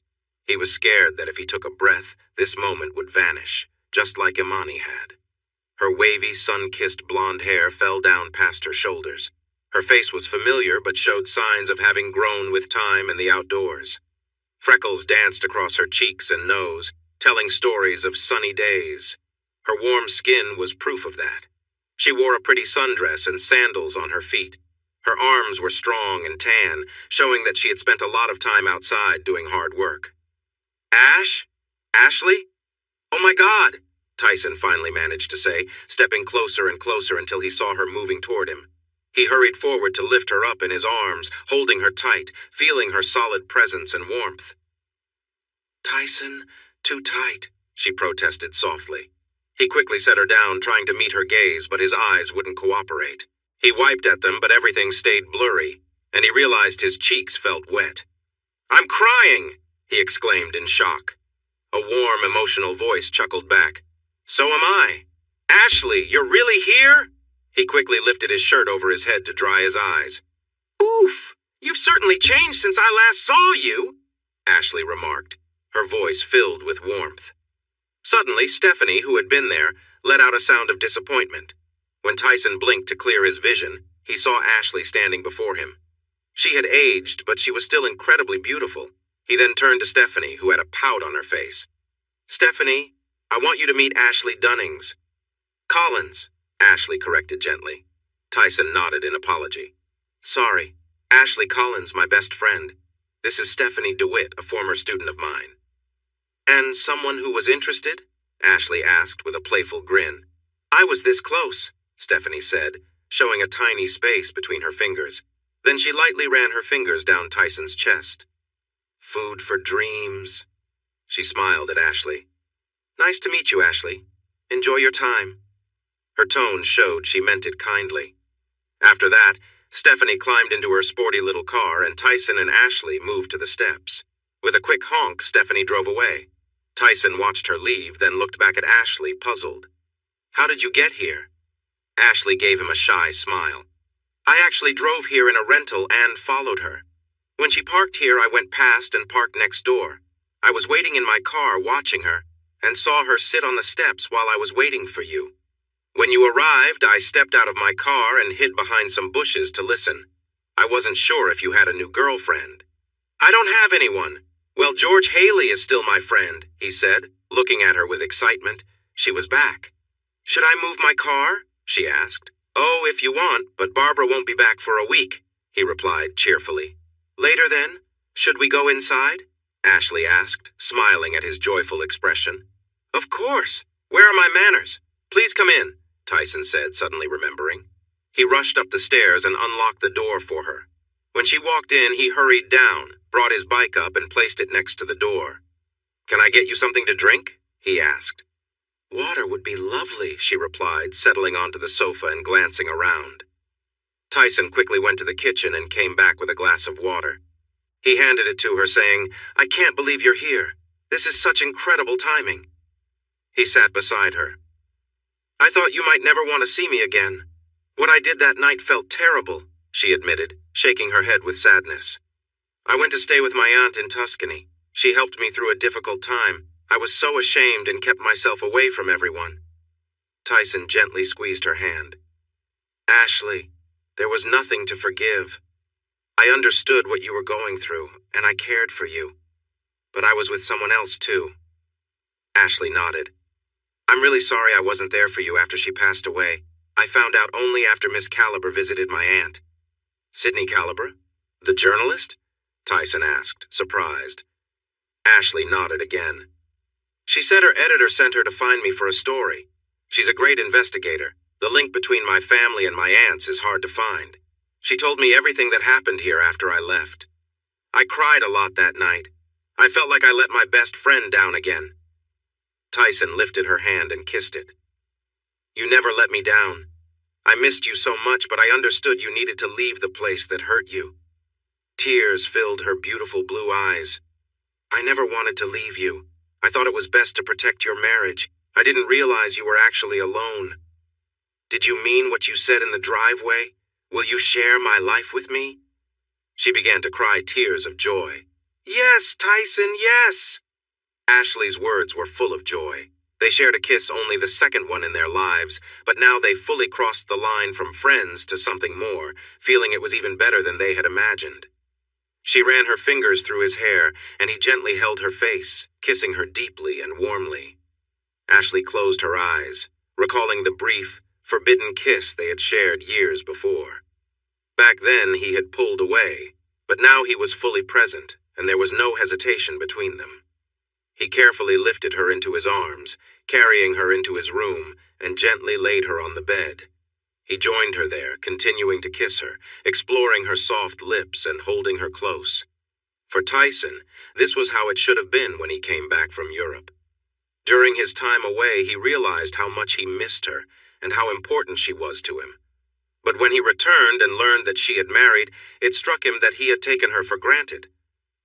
"I'm sorry," he said suddenly. "What?" Ashley looked at him, surprised. "I left for Europe and didn't tell you how I felt about you. I thought there would always be time, and I didn't think about how you might feel.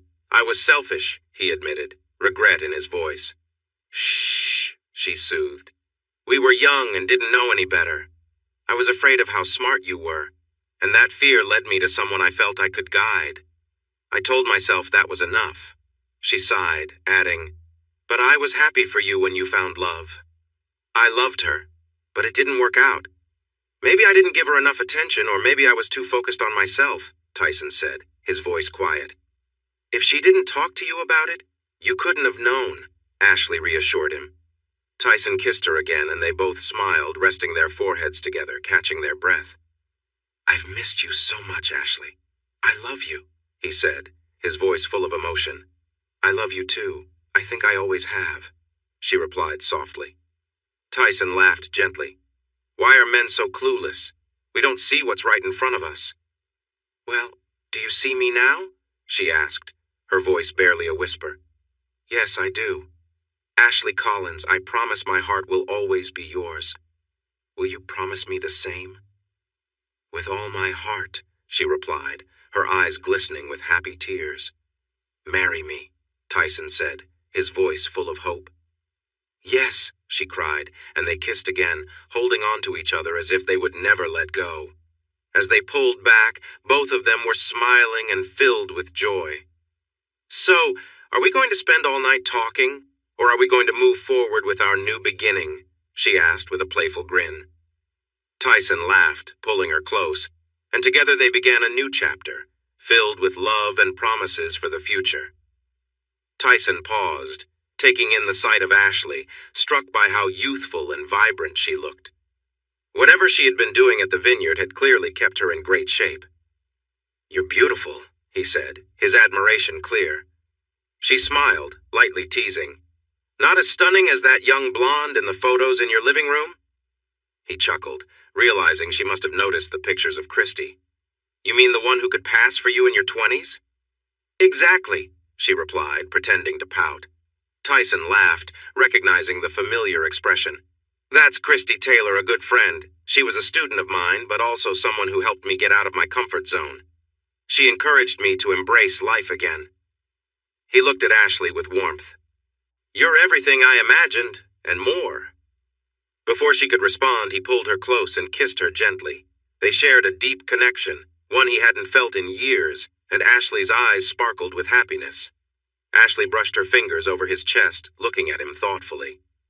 I'm still amazed by how fit you are. That woman today was right.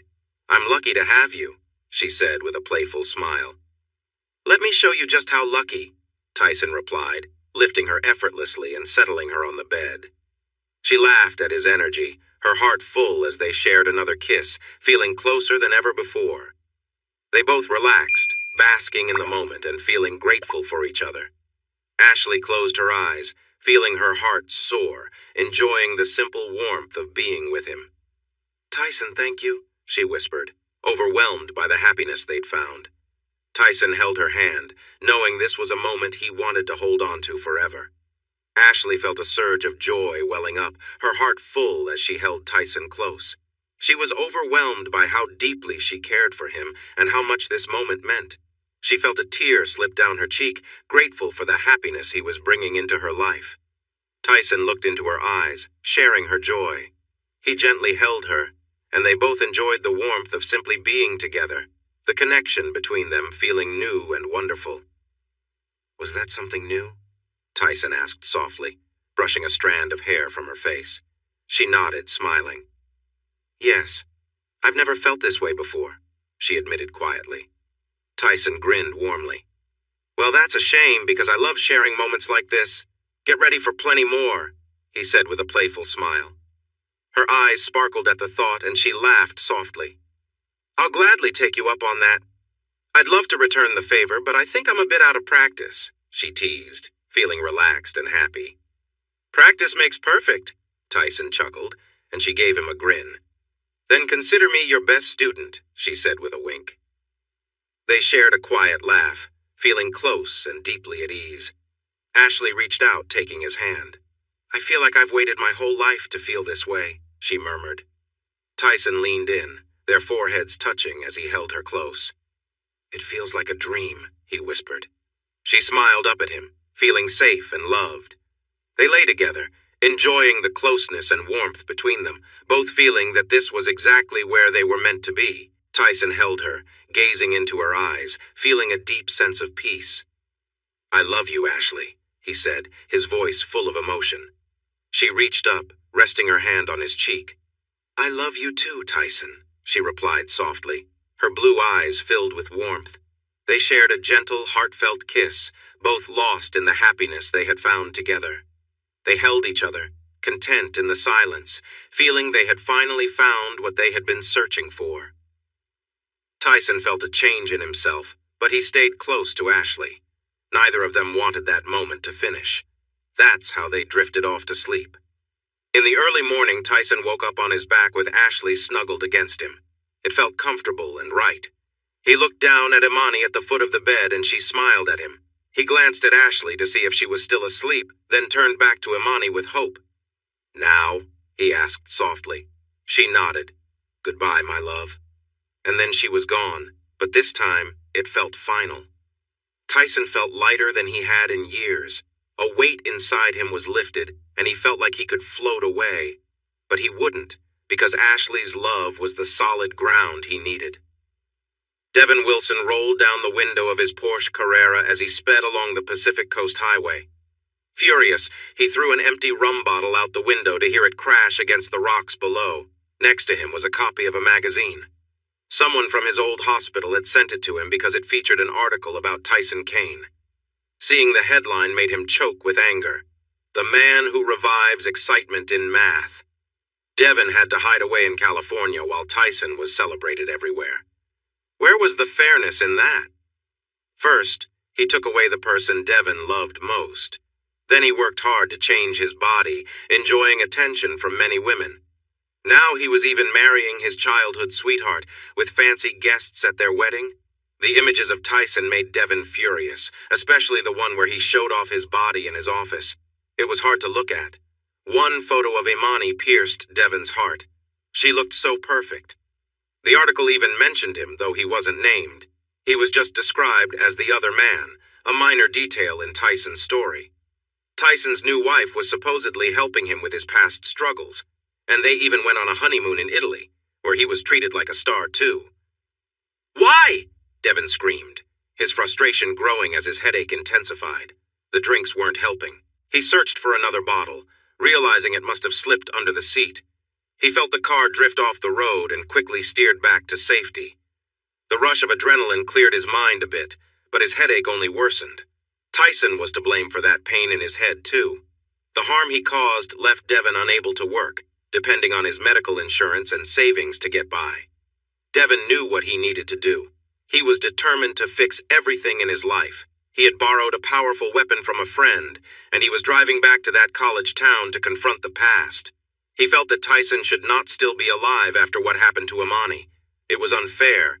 The only person who should be remembered was Imani. He wondered why he had to fall in love with her. "Why did you leave me?" he asked, his voice full of emotion.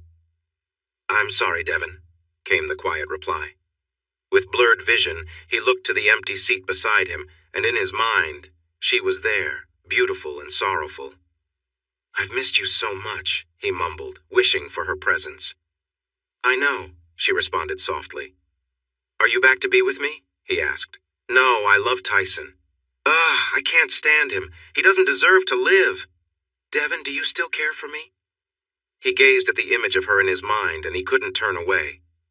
She was everything. His car sped along the road when it suddenly clipped the rocky cliff. The front of the car crumpled as it swerved dangerously to the left, crossing into oncoming traffic. A driver of a fast car barely managed to steer away. Instead of a direct hit, the other car struck the bottom of Devon's vehicle, causing it to lift off the ground and fly over the guardrail. Devon felt secure in his seat, but dizzy as the car soared through the air toward the ocean below. He glanced to his right and saw Imani's sad eyes looking back at him. "The ocean is waiting for you." Tyson emerged from the lake, shaking the cold water from his hair. He had swum halfway across and felt proud of his progress before deciding to return. As he walked up toward the patio, he sensed someone watching him. Barbara was on her roof deck with binoculars, but he wasn't going to change his routine because of her. The other gaze belonged to Ashley, and her eyes sparkled with happiness as she saw him coming. "You look like a hero from a tale," she said with a grin. He laughed, accepting a towel from her when he reached the little table. "Is that for your next story?" he asked, and she nodded. She had become quite the talented writer since they got married. Tyson moved the patio furniture closer to the house, creating a private space away from prying eyes. Now the only ones who might see them would have to be out on the lake. As he dried off, Ashley leaned closer, eager to greet him in her own special way. He noted how much she enjoyed their moments together, and he appreciated her enthusiasm. He knew once she found her rhythm, it would be hard to resist her charm. "Ashley!" Tyson stood there, speechless, a mix of surprise and confusion on his face. He had never expected to see Christy again, especially not like this. "Who is it, dear?" Ashley called from the living room, breaking his moment of shock. "It's Christy," Tyson replied, stepping back to let her in. He noticed she was trying hard not to cry. As Ashley entered the room, her eyes widened. On Christy's hip was a young boy, maybe 18 months old. He had striking blue eyes like his mother, but his other features strongly resembled Tyson's, with curly hair that was long and loose. "Is this why you didn't come to the wedding?"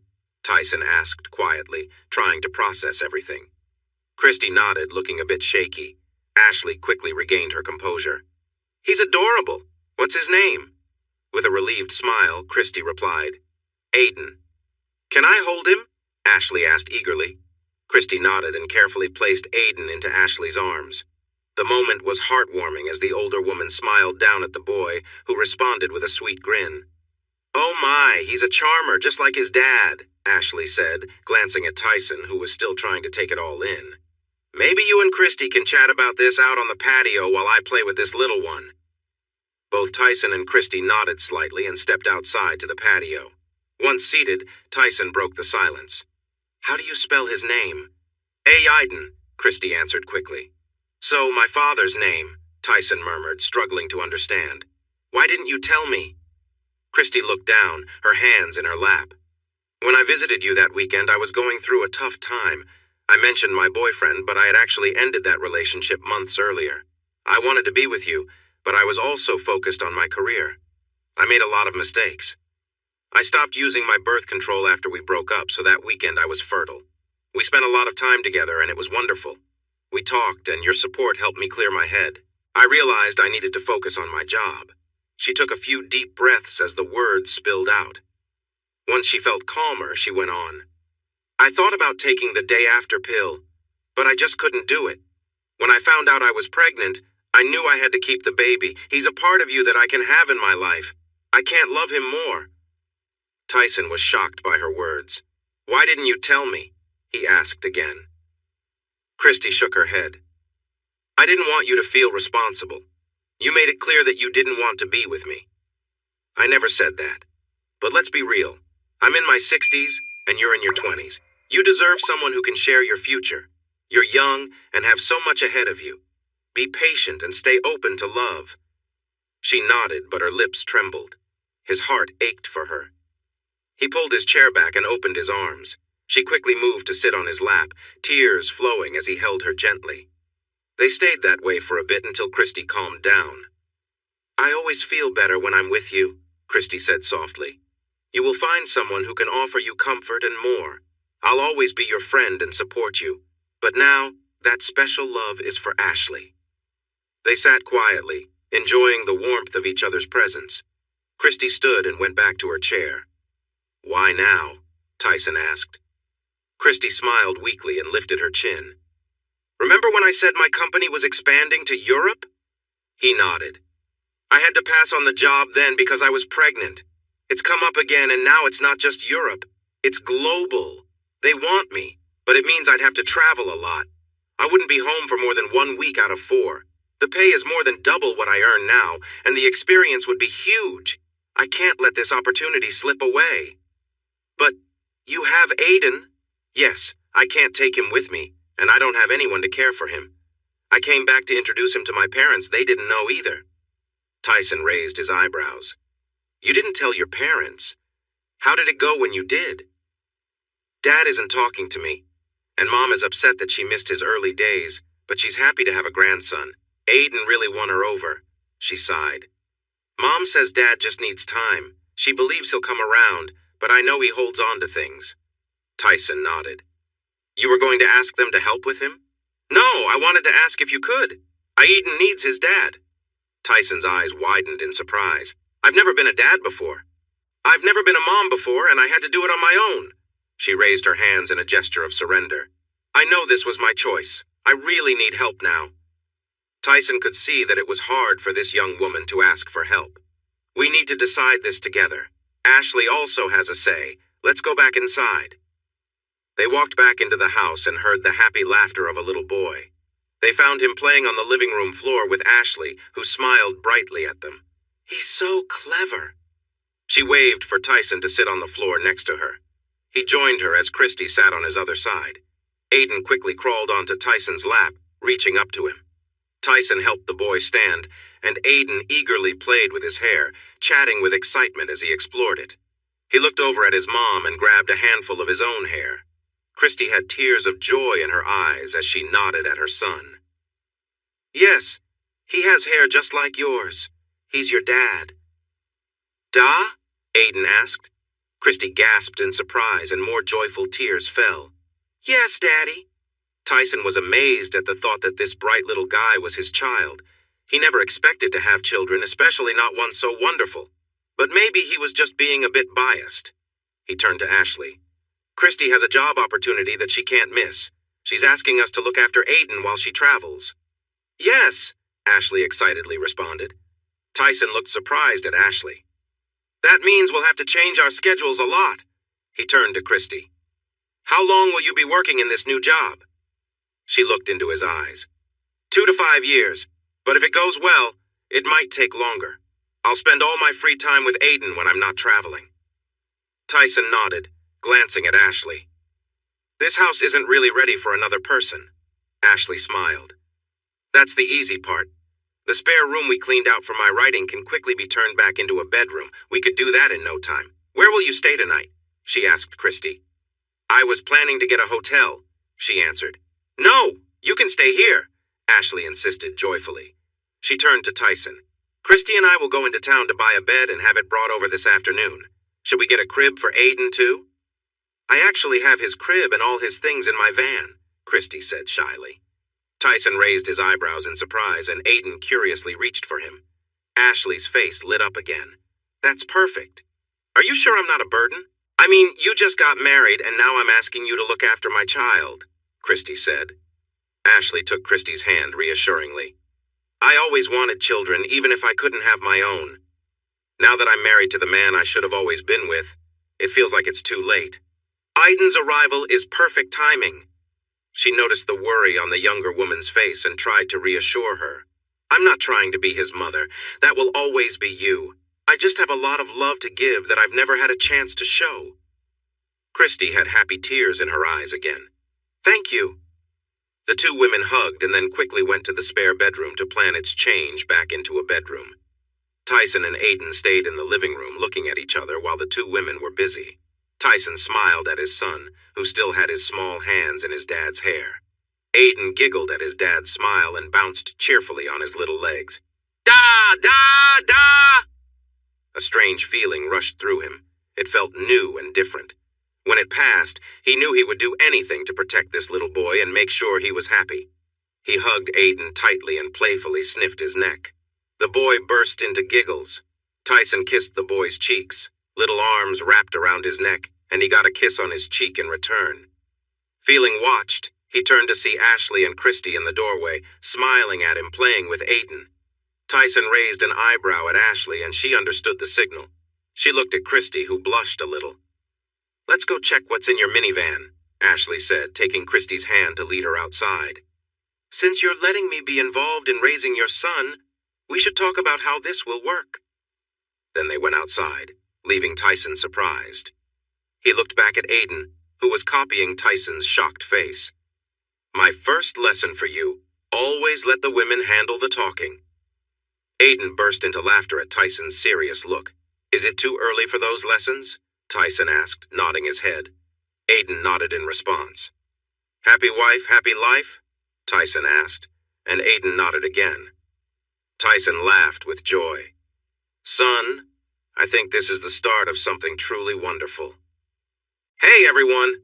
Thanks for watching. Don't forget to subscribe and turn on notifications so you won't miss any of the exciting stories we have coming up.